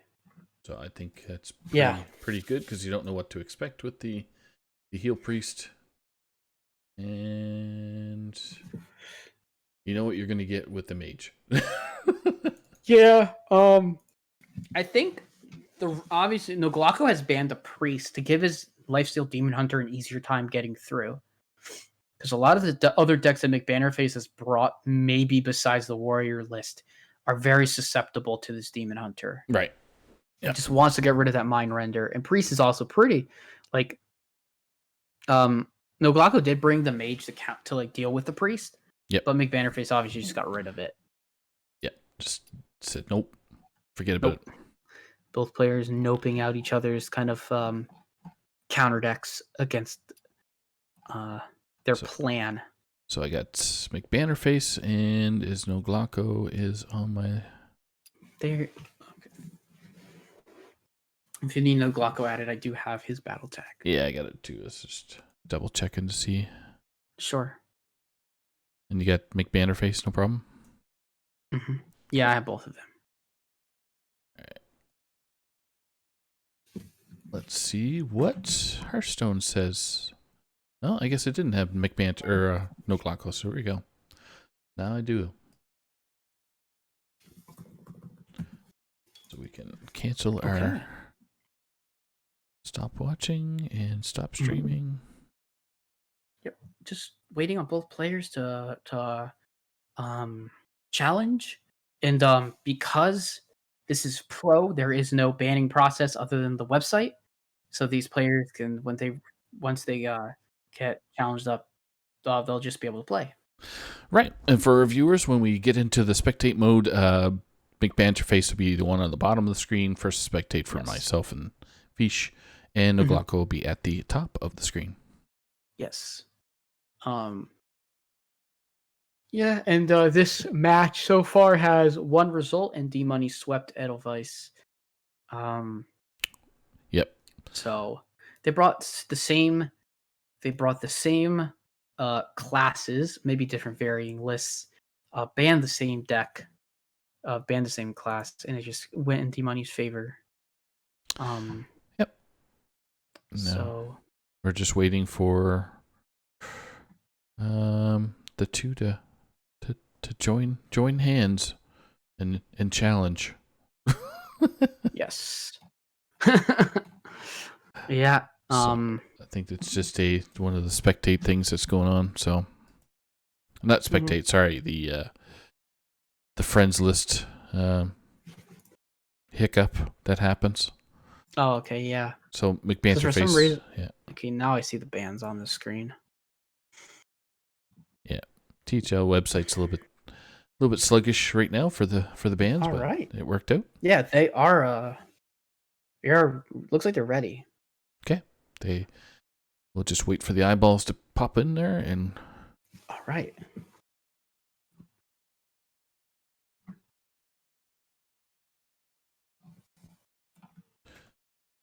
thanks for being on stream.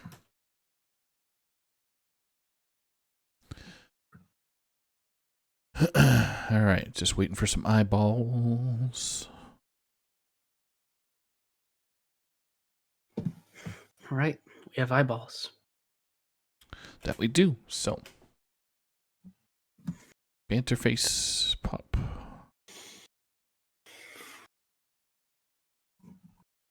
So, welcome to Friday Night Fights and Pro Series. We have Conquest. I don't think we went over the rules for We Conquest. did not. So, All right.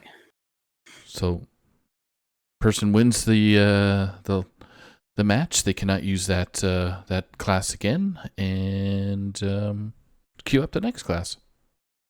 Yeah. So essentially, whichever deck wins, has essentially gotten through, and it's the first person to win with all of their decks. That's right. Wins the match. Now we get to see No Glocko with the Shaman, and for some reason his deck list is not showing. Yay. Okay. Mm-hmm. All right. There we go. So first turn, McBanterface does not have really anything to do. Nothing to do for McBanterface. Okay, so it's No Glocko. He's has probably decided what he wants to go with. He has a couple of options here, honestly.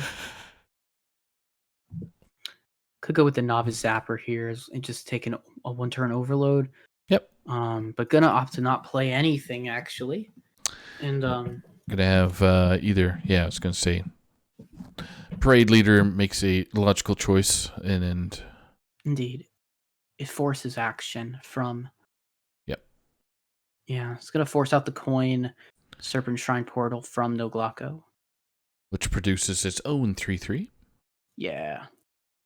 Playmaker's good, but doing stage dive, corrupted stage dive for the Tent Trasher.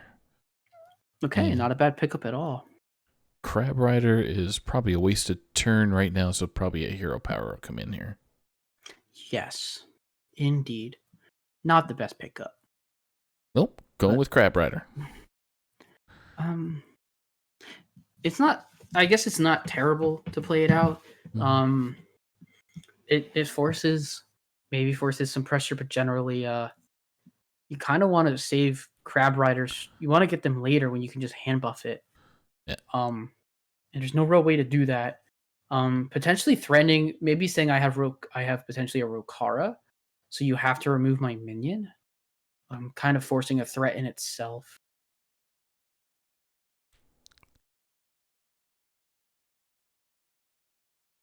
Yeah, Probably a tent Mancrick or tent Trasher. I could see the Tent Trasher coming out because of the mana value that you're getting it at, plus the high stats.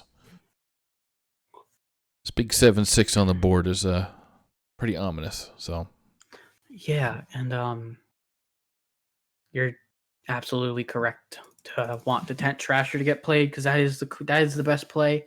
McBanterface might just be deciding if how they wants to trade it.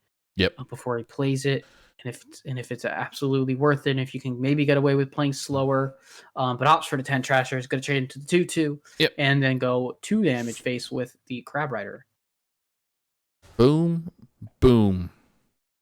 Yes. To my boy No Glocko's face there. Yeah. So Cage Match Custodian in hand, second one. There is a Doom Hammer as well as a second Whack-A-Null Hammer in the deck.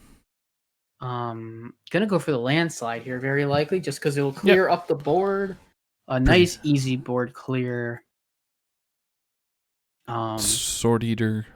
That's a really good pickup. Or the man I would- crick.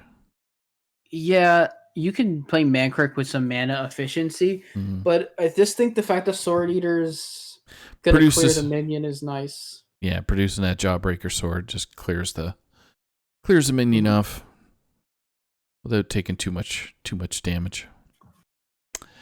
So now, Indeed. Noglaco, what are we playing? Another sword. Are we going for the Whack-A-Null? Yep. Okay. Yeah, gonna opt to just face tank a couple of damage. Yep. Turned into a 3/3, so it's not easily to be removed off the board without Mr. McBanterface taking heat. Yeah, so we get a Ringmaster Watley, which draws Bumper Car, Alexstrasza, and Sword Eater. That must be Which is nice. Yeah, must be a tech inclusion with the Alexstrasza in there for the Rush No. Warrior? No? Okay. And then Alex is just running Rush Warrior generally. I didn't. Because of the dragon for Ringmaster Oh, Watley. right. Yes, that's correct. Yeah. Yeah, that's all good. Stupid. This Ross will clear off most of the board, or will clear off one minion. But will pose a threat. Honestly, there's no, might not be a direct way to clear. There's a way to clear it with Playmaker and Bumper Car. Hey, bust out the Sword Eater too, maybe, Sure, you can always play the Sword Eater out. and Bumper Car. Yep. Yeah. Could also, there's a potential line where we see a sword where we just go Mankrik plus Sword Eater. Here you Or go. the Wormall Challenger as well, which was the other thought that I had. And then both. Yeah. So the Brew Khan in hand though is going to be pretty spicy eventually.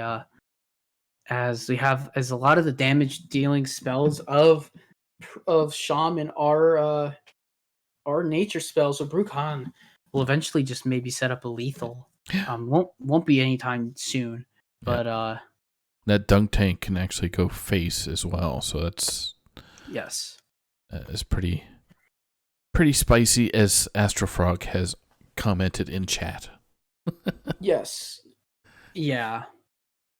I like this. I like the Shaman bring. It's quite interesting. It is, yeah. I was So glad he brought it. yeah, it's like a class we don't generally see, but a deck that I've messed around with. But not really the nature damage spell version or the damage version of the deck. Noglaco might be going for it anyways, just to get just because of Landslide doing so much and clearing the board essentially. Yep. And then buffing the 5/4 to a 6/5, which is very good. Mm-hmm. Now you got Troublemaker, or I think you just want to clear the minion with some rushers. Yep. But so maybe you see Playmaker, Mankrik, Bumper Car, something like that, just to be mana efficient would be why you play Mankrik. But I think generally you're looking for Playmaker, Bumper Car, and I don't know. I mean, there is an option where you just go for a Troublemaker and you attack the minion. I know you put yourself pretty low as a Rush Warrior, which makes you susceptible to a lot of which makes you susceptible to something with the amount of damage that Noglaco has in hand. But he's going to go for the Bumper Car play. I think Bumper Car, smash the Bumper Car into it. There you go. You get so many little minions too. Those little Rush minions will get buffed plus or doubled. Sorry, that's right. Yeah, no problem. It's just they'll get duplicated, and then the other Bumper Car will live. Yep. I'm not sure. I think you still trade that other Bumper Car. And just throw those minions out there to get duplicated and make a wide board again. Yeah. So I wonder if that Landslide and Noglaco played was the one that he had in his was the one he had in like deck. Yeah. Or is that one was from the discovery from Note Taker? It probably was. I think it was, yeah. Because McBanterface is pretty clearly played into Landslide here. With another Diligent Note Taker, there's potential that you just go for this again with the Landslide. I think that's what we might actually end up doing. that. Oh, lightning to the Lightning, face. lightning bloom to Landslide. lightning bloom to landslide for 2 damage. Whack-a-knoll hammer. Hammer Yeah, goes to we're face pushing. as well. We're pushing face. I don't mind this play. This is like the winning. This is the winning line for Noglaco essentially. Troublemaker here is good. Yeah, I think. Or you can bring out Alex and heal yourself out of range. Yeah, from there's any kind a of OTK. there is definitely no reason to. They don't need. I don't know if this deck's gonna need to Alex, Noglaco's face more than actually heal here, just to set up to get to Troublemakers. Yeah. So I would expect a defensive Alex Straza and a trade. Still gonna hold the weapon swing as well. Yep. Just because he doesn't have to do it yet. But just being at 19, this is now a bit rougher for Noglaco to deal with. Lady Vosh. I think Lady Vosh is probably the pick here, just because it's a Vosh Prime you can put in your deck. But Yep. Noglaco opts for the Mini Mage, Okay. for the stealth minion. Yeah, you always get that 1+1 buff, and Yeah. maybe hero power, and if that hero power kicks out that magic totem. Potentially, yeah. Oh, there is no spell damage totem anymore. Oh, there's where Yeah, am I? no. It's Where now am the I? strength. It's now strength totem, which just gives +1 attack to a Okay. minion. I'm silly. Well, you can't, because Blizzard is trying to have spell damage be more specific to spell schools Gotcha. versus general, and it makes sense. But yeah, just playing this Troublemaker right away, gonna armor up as well. Is he gonna use the weapon? Probably. Oh, opts No, for it. yeah, no, you keep pushing because the Troublemaker now poses a lot of problems to Bumps this into deck. the 4/2. Yep. 1 into the 4/2 is all you need, and this Ooh, is it's really bad over. for Noglaco. He is not going to be able to clear this. Nope, He's just he going to take found the lethal lethal. out. Yep. Yeah, very complicated lethal, but I did find it. Honestly, I wouldn't have thought, oh, I should just send all my minions into. I should just send all my stuff into my face. I would have sent it into theirs and conceded. But Um. we like Noglaco's creativity there. So Oh yes, 10 points for creativity, but does not get a game point off of that. so that takes So that is takes Warrior off of McBanter face. Yeah. So he's left with Rogue and Mage. So Noglaco, I believe, should bring out the Demon Hunter here. Because against And both that's- classes, it's pretty good. Exactly what happens. Yes. So yeah. With the warrior getting through, I think Noglaco is just trying to hedge his bets that Yeah. the Demon Hunter will get through pretty easily now against these decks. Against one of them. McBannerface bringing the Rogue out. But this Rogue deck still plays like quite a lot of minions. It does. And that's exactly what this Demon Hunter wants eventually. So it looks like this should be about a full keep. A potential no, not really a full keep. You're just keeping Mankrik. No, And it's Noglaco full mulligan. Yep. So McBanter was full mulligan with Noglaco with full mulligan. Okay, cool. Yeah. McBannerface only kept Mankrik in his hand. But a thing of note for Noglaco is he has Il'gynoth in his starting hand, which is not very good for this deck. This deck 100% wants Discount. the Demon Hunter wants that discount on that specific card. Now really is going to rely on needing some Skull of Gul'dan action to help out, but this Il'gynoth is going to clog the hand a lot for this Demon Hunter. Guardian Augmenter is gonna poke the Octobot to get some discount going. Sure.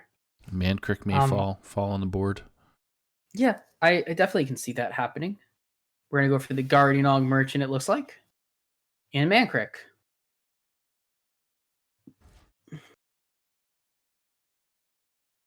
Yep, put Olga in deck, try to find wife.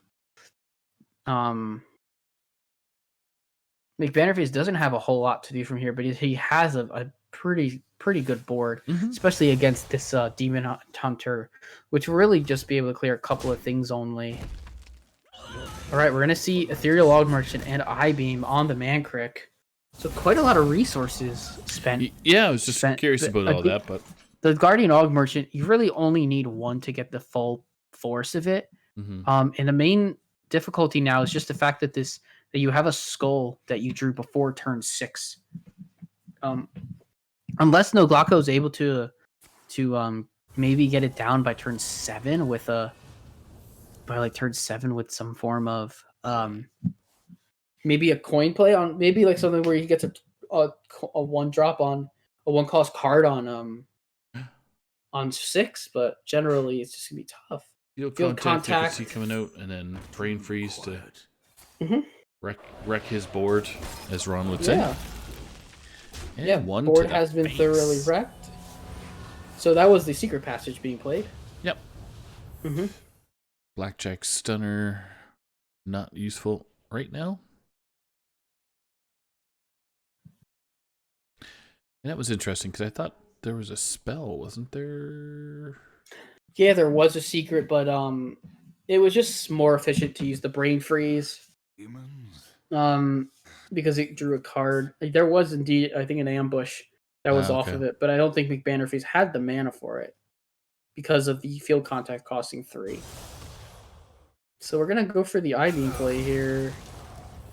Just playing a 3-mana I-Beam has to feel kind of bad, honestly. Gonna go face and not even worry about the bubble. Shadow Jeweler Hernar picked up to hand, so if we get a secret here, we could see some secret chaining by McBannerface eventually. Here's a tempo Blackjack Stunner. Yeah, tempo stunner indeed.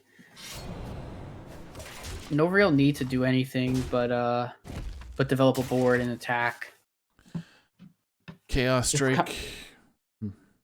Yeah, Chaos Drake's pretty okay. That also looks like a philosophy, but no demons in hand. He's just gonna go for a skull with no. He recognizes how bad it's gonna be to have to get stuff for it. Gonna opt to use that card. Just gonna opt to use skull for no discounts. And honestly, Noglaco's in trouble. But thankfully, McBanterface doesn't have much to capitalize on either because he's got no way to activate Hanar. And then Prize Plunder's got nobody to punch in the face. So he's in his own world of hurt.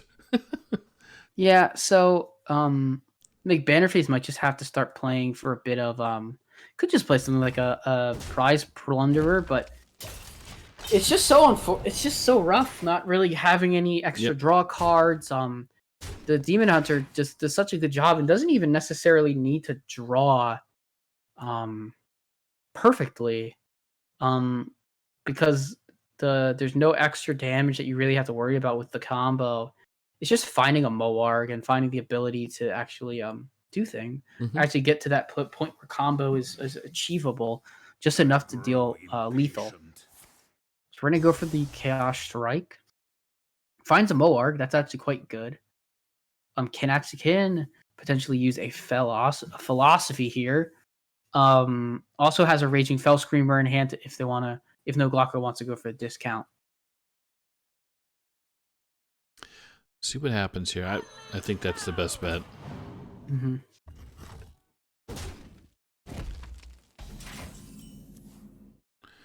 8 cards in hand for Noglaco, 5 in Banters.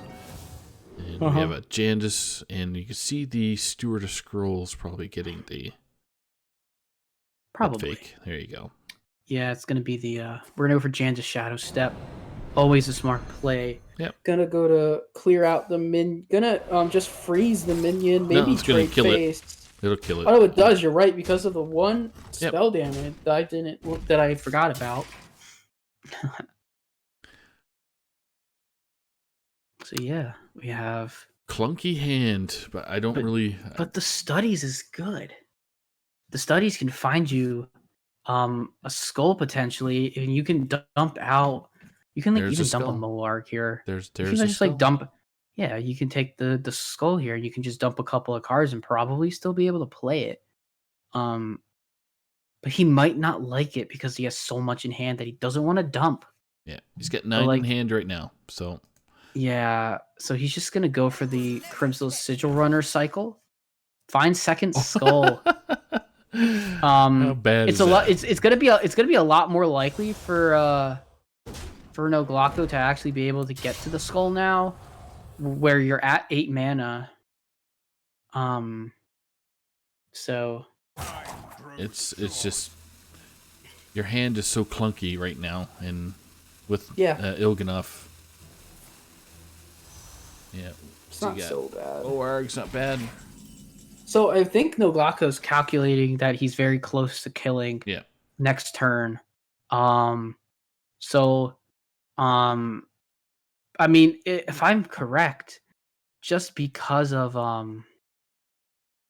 like talented Arcanist and Ethereal Log Merchant, I actually think there's lethal. It's going to be very close though, with only one of the Moargs costing 0 mana, the other one costing 2. There might not be quite enough. But we'll see. I'm surprised McBanter's not getting rid of the 1/1, but He is. prefers to buff the 5/4. And Oh, gonna use the Aug Merchant on that. Yeah, because you can just trade that one minion. But I think Noglaco has it on damage. With the just gonna rip the Il'gynoth with 1. Yeah, no, he's just gonna be able to get the Okay. lethal damage. So he does have lethal. Yeah, he does. Because of the talented Arcanist. It's 20. It's gonna be like something like 24. 24. Yeah. So Found Demon lethal. Hunter. Yeah, Noglaco didn't need the damage. He had the.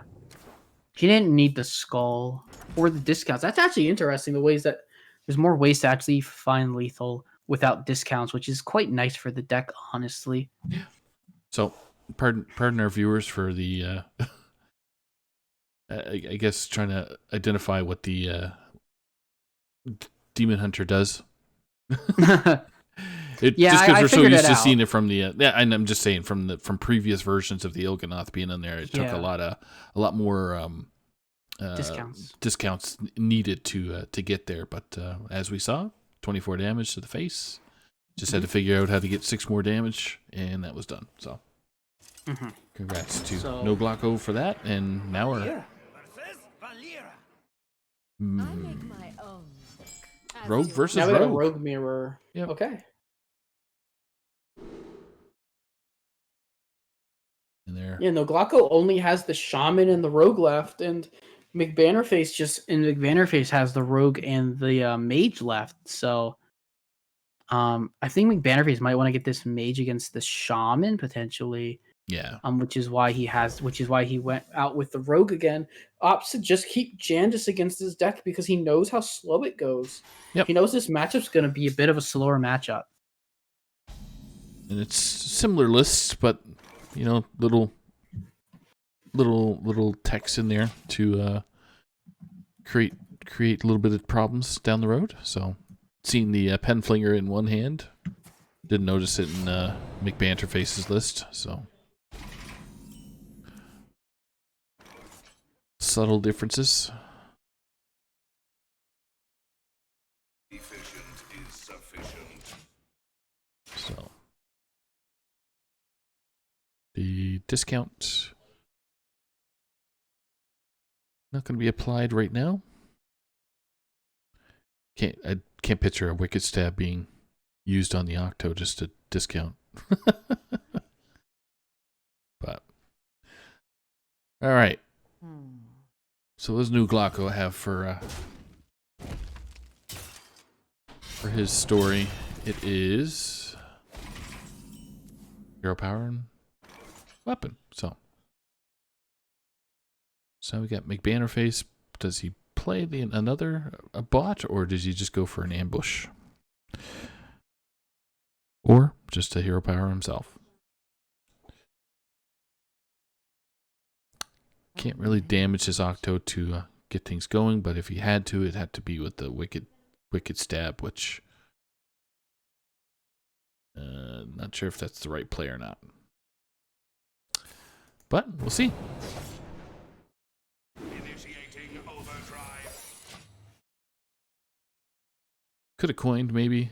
Put the other Octobot out there and then smashed the other Octobot, but get double discount. But we're looking pretty hard at that one. So field contact coming out for Noglaco. Activating the ambush and brain freeze to take care of the 2-3.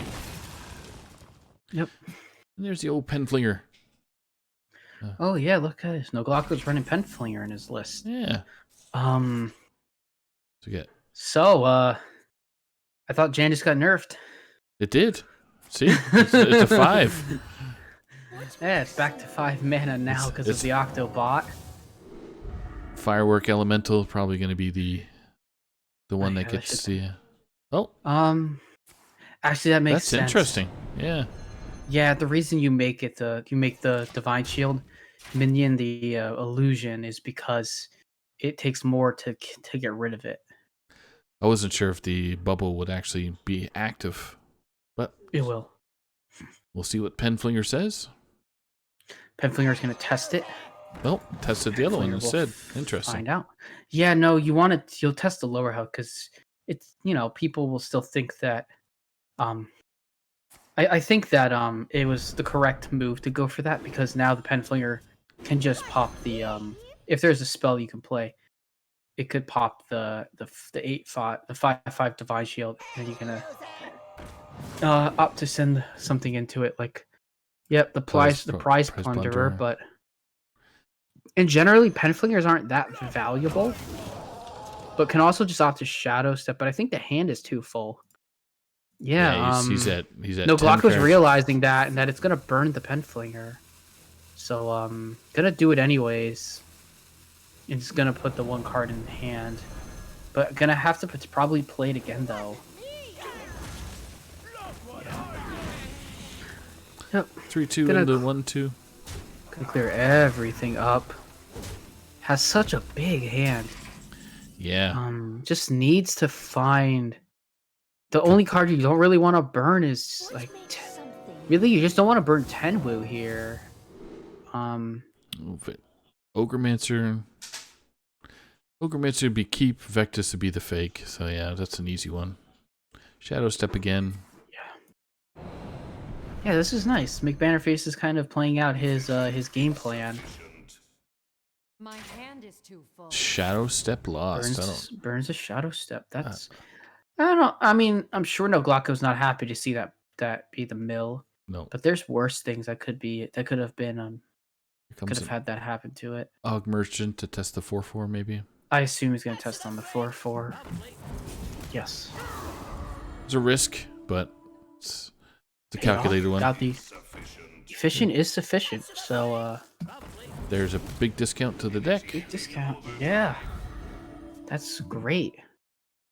With the Wand Thief costing 0 now, And these the, cult neophytes are very, very nice at 1 mana a piece. Gonna opt. Looks like Mankrik. Yep. Would probably be the best, most efficient play here. Has Wand Thief as an option as well. Gonna see what can get drawn from that. But weighing options, plays Mankrik. Probably. oh my goodness! Drew it right away. Oh, finds Olger right away, and draws Jandice to hand. So Jandice is actually a bit of a rough spot. And that's very smart by Noglaco to actually trigger the Octobot himself with less cards in hand. Interesting. Even though Jandice will cost 3, this is the last time Jandice gets played. Yeah, and you don't want it to happen on a hand as big as what Noglaco has. later, in case something else gets played. Let me see. The Herald is the one that gets Yeah. the I will say these are a lot of misses 100%. from McBannerface here. And you get that 310 that's just dangling over there on the other side. So it's Yep. hard to deal with at this moment. So I might like to see a Kazakus here, but McBannerface wants to get rid of the draw engine of Noglaco. So we'll see a bunch of this stuff get traded into and thin out this board. Yep. But this Ogre Mancer is not long for the world anymore. Nope. With the amount of with just the fact that it can get dealt with without using you can either just not trade with the 310, or you can just not trade with the 3, or you can not dagger trade with the 3-4. Yeah, you can dagger. Yeah, you can just dagger attack and Yep. attack with and swing with one of the 3 attackers as well. Gonna Evocation, look for do some it. spells. No, okay. Runor Did the is smart one. Quite a better choice. Tenwu picked up to hand, it looked like. And he's just gonna go for the Cult Neophyte and make any spells in the hand cost more by 2. So he's And now calculating, just thinking I can go for lethal. Yep. If I have 2 wickets, it's like if he has wicked stabs in his hand. Well, he's got 1 wicked stab in there at 4. Plus Yes. Well, yeah. Plus a Rune Orb. Gonna go out early with it and gonna allow for that. Gonna allow for a 2/2 to be spawned in. I'm not sure I like that play so much. I think it just prevents it makes McBannerface trade to make space and Doesn't and helps him in my opinion, but that's yeah. but he's got no just taunts on the wondering- other side, so I'm that's just what wondering if that mate trade's a little easier. 16 on the 16 damage on McBannerface's side versus 15. So Yep, Kazakus is gonna get played. Gonna go for a 5-drop. 10. Hopefully he picked a 10. I think you go for Lifesteal. Yeah. Oh no, he went for a 1. He actually went Yeah. for a 1. Lifesteal give your minions +1/+1, so So we'll just trade once and then we'll use it here. yep.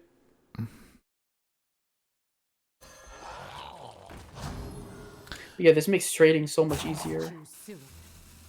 That Secret Passage is dead in the hand anyway. Yep, for now it is. And everything else is going to the dome. I mean, We are saying all of this, and then I look at his hand and just realize that McBannerface is dead no matter what next turn. Oh, because they've Alex. Alexi. Yeah, Alex just goes face here, and it's over. That's why the Wicked Stab got played, because he knew that there's no healing in Rogue. So, well played by Noglaco, going up 2-1, winning the Rogue Mirror matchup. Yep. Are very similar decks, but not quite 100%, but same archetype essentially. So, But just drew the Alex, and got it discounted. no Glauco putting in work. So now he's down to their Shaman versus Mage and Rogue. So that is going to be certainly an uphill challenge. Unless he's done quite a bit of practice with each archetype. So I think that the Shaman should actually be kind of okay here. The earth itself is my ally. So- I'll make my own luck. back with the Rogue. Yeah, I think that the fact that this Shaman can just put so much damage over the top on the Rogue at some point it could be very crucial. Gonna look at the possibilities of mulligans. I think Noglaco keeps one Wand Thief, probably keeps a Custodian, and exactly what I thought happened. And then same thing for McBannerface. It was just keeping the efficient Octobot, getting the Alex in hands very nice early. Mm-hmm. Yeah, you don't have to. You can get that discounted if the Octobot gets activated. So Yes. all right, just be right back. I just get a quick drink. The wand. Okay. All good. So Wandmaker came out and got guidance for Noglaco. Probably would have liked to have seen maybe some burst damage there. Octobot immediately slammed by McBannerface as expected. The Custodian will draw a weapon, but this Octobot's gonna get activated here, and better to not allow for an extra draw first before it goes off. So now this field contact costing that little amount, gonna allow for some combo cards to get played and drawn. Draws Mankrik, so that's pretty good. I don't think Shadow Step is gonna be super useful here, but could go for it with the Plunderer to remove the other minion, and it just does draw again. So definitely a solid choice for McBanterface. Could tempo out the Blackjack Stunner. Secrets don't really do a whole lot in this deck. It's just something that's there for the deck to do. Draws the Wicked Stab, so that's also pretty nice. Wicked Stab. Yeah, so McBannerface did a really nice play here. But then that comes out, and the Serpent Shrine comes out immediately, gets a Magic Fin. Yeah. Players have picked up the tempo a little bit with regards to card play, so So the much. minion will Go ahead. will fall. Yeah, no, the minion's just gonna get removed. Yep. Get rid of that 3/1, even though it's frozen. But you're right. The players are playing at a quicker pace this specific game. And really, what Noglaco wants to see is see one of his 5 cost cards and make these get these dunk tanks discounted. Yep. Get them corrupted. And he gets the runic carvings that's so big it can corrupt the 2 dunk tanks now. Yep. That would be wonderful. And I think you can even opt for the Spirit Path and take both. Honestly, I would. And at this point, yeah, takes and that's what both. they did. Very That's good choice. Good job. So Totemic Call. There's a taunt. There's a taunt totem in the way now. no, there isn't. See, he's aiming right for his face. There's no way that there's a taunt there. Gonna go for the Secret Passage. McBanter denying that there's a taunt there. Yeah. Dirty Deeds. Trick, sorry. Yeah. I think the play is just Tricks Octobot here. Yep. Or you can yeah, go ahead. Yeah, I mean, there's a chance you could also maybe Shadow Step Mankrik. Yeah, he's gonna go for the Mankrik Shadow Step. And throw Mankrik out there. Has to decide if he's. Yeah, he'll go for the Guardian Og Merchant in the Dirty Trick. So the Octobot's gonna stay in the deck. That's an upgrade. Probably. There we go. Right. Let's see what the draw is for Noglaco here. It is Diligent Note Taker. So has both his note takers in the hand.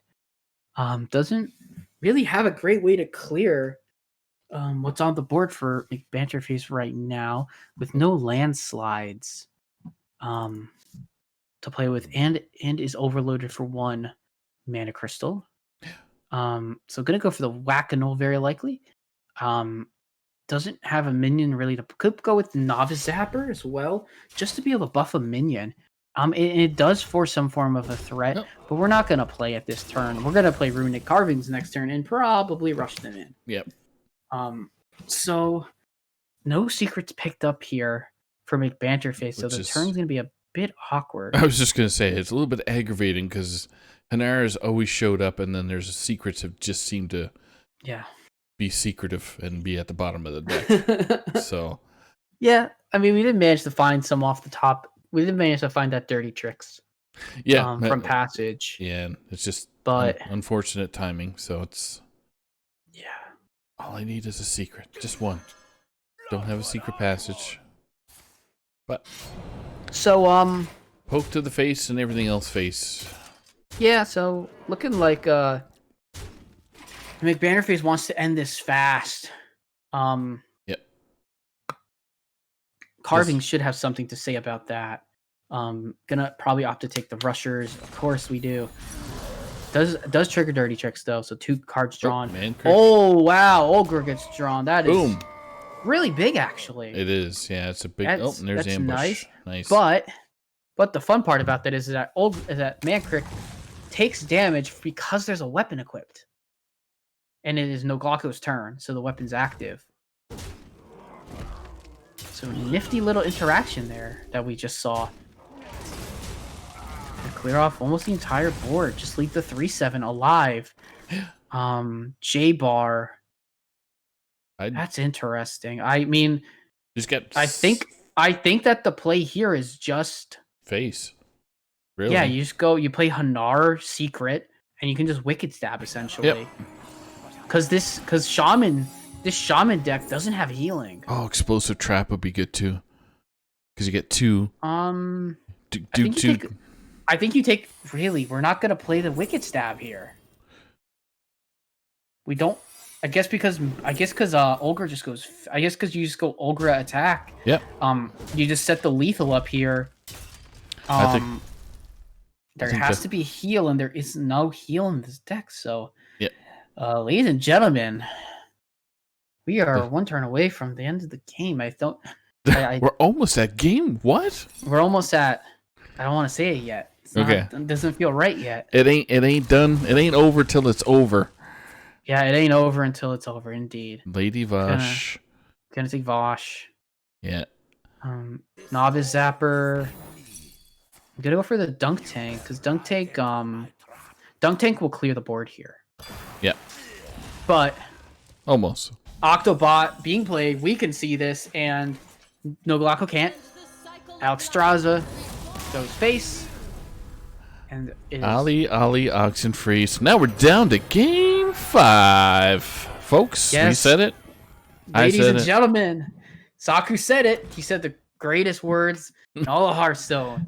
Game 5. That's right. So now we've got Mage versus Shaman. So yes, it would more than likely be Mage favored, I would think. Probably. You asked for it. Some flexing going on here. So yeah, down to the wire. Game's down 2-2. Shaman versus Mage. Mm-hmm. Let's go. Yeah, so McBannerface is probably gonna full mulligan this and just look for Yep.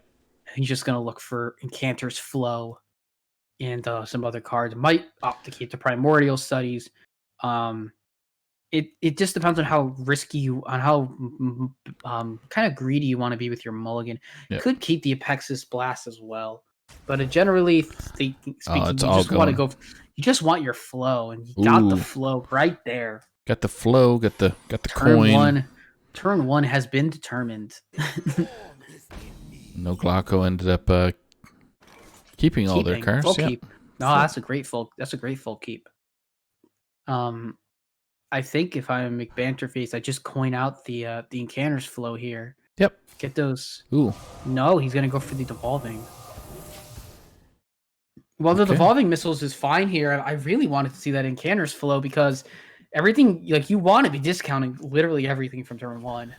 So we'll see how this plays out. It shouldn't affect things too much, but Incanter's Flow. Yep.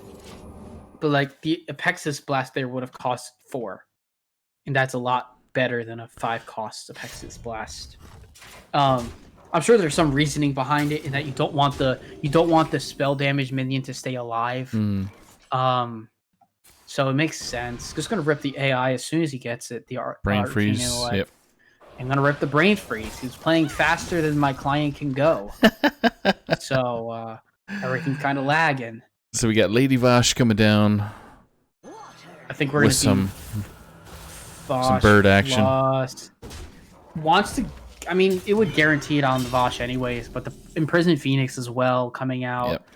And this is when things can get potentially scary, but the Apexis Blast on the coin immediately thrown out. Ooh, a nice 5/5. Wow.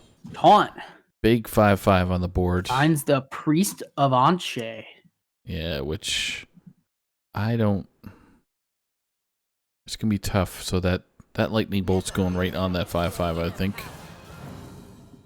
Or Devolving Missiles will take care of it. 1, 2, 3.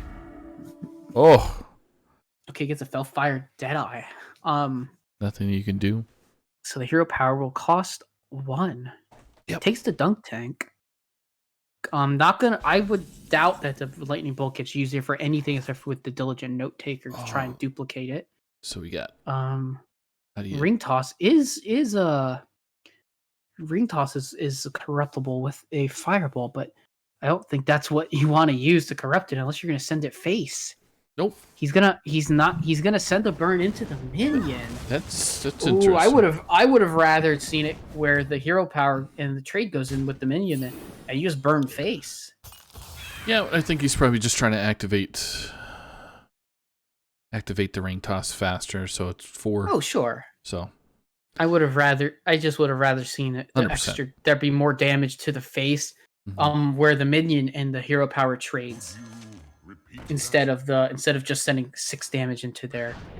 It's probably what happened is probably more correct, and this is what I mean by this deck getting scary damage out. It's down to 11 right now. This mage is not happy. with a Draws weapon. draws second whack and null. This Just gonna check to make sure there's no Doomhammer. Flame Strike will take care of some business as well. Yeah, so we're looking at getting very close Yeah, to lethal. I think you have to do Flame Strike. But this flame strike just wipes the board clean. Nope, doing something different. Gonna go for the ring toss. Ice Barrier and probably Netherwing Portal because Oasis is not a good pick. Yep, Netherwing. Oh, we're gonna trade and then we're gonna play Combustion. Okay.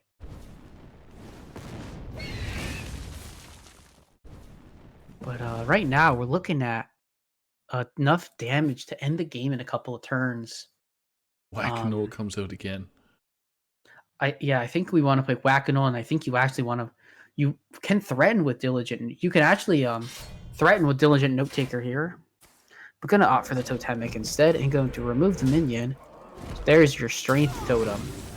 My 1/3. buddy, my 1/3 on itself. Good enough. Oh, that's the Whack-a-Mole doing that. Sorry, brain dead. Oh no, you're okay. Yeah, it gets buffed by the Whack-a-Mole Hammer. The Whack-a-Mole Hammer not going face, a bit interesting, but this Mask of Cthulhu is really nice. Ooh. Second Mask of Cthulhu in hand. It's gonna be a fight. Like this is gonna be a very big fight.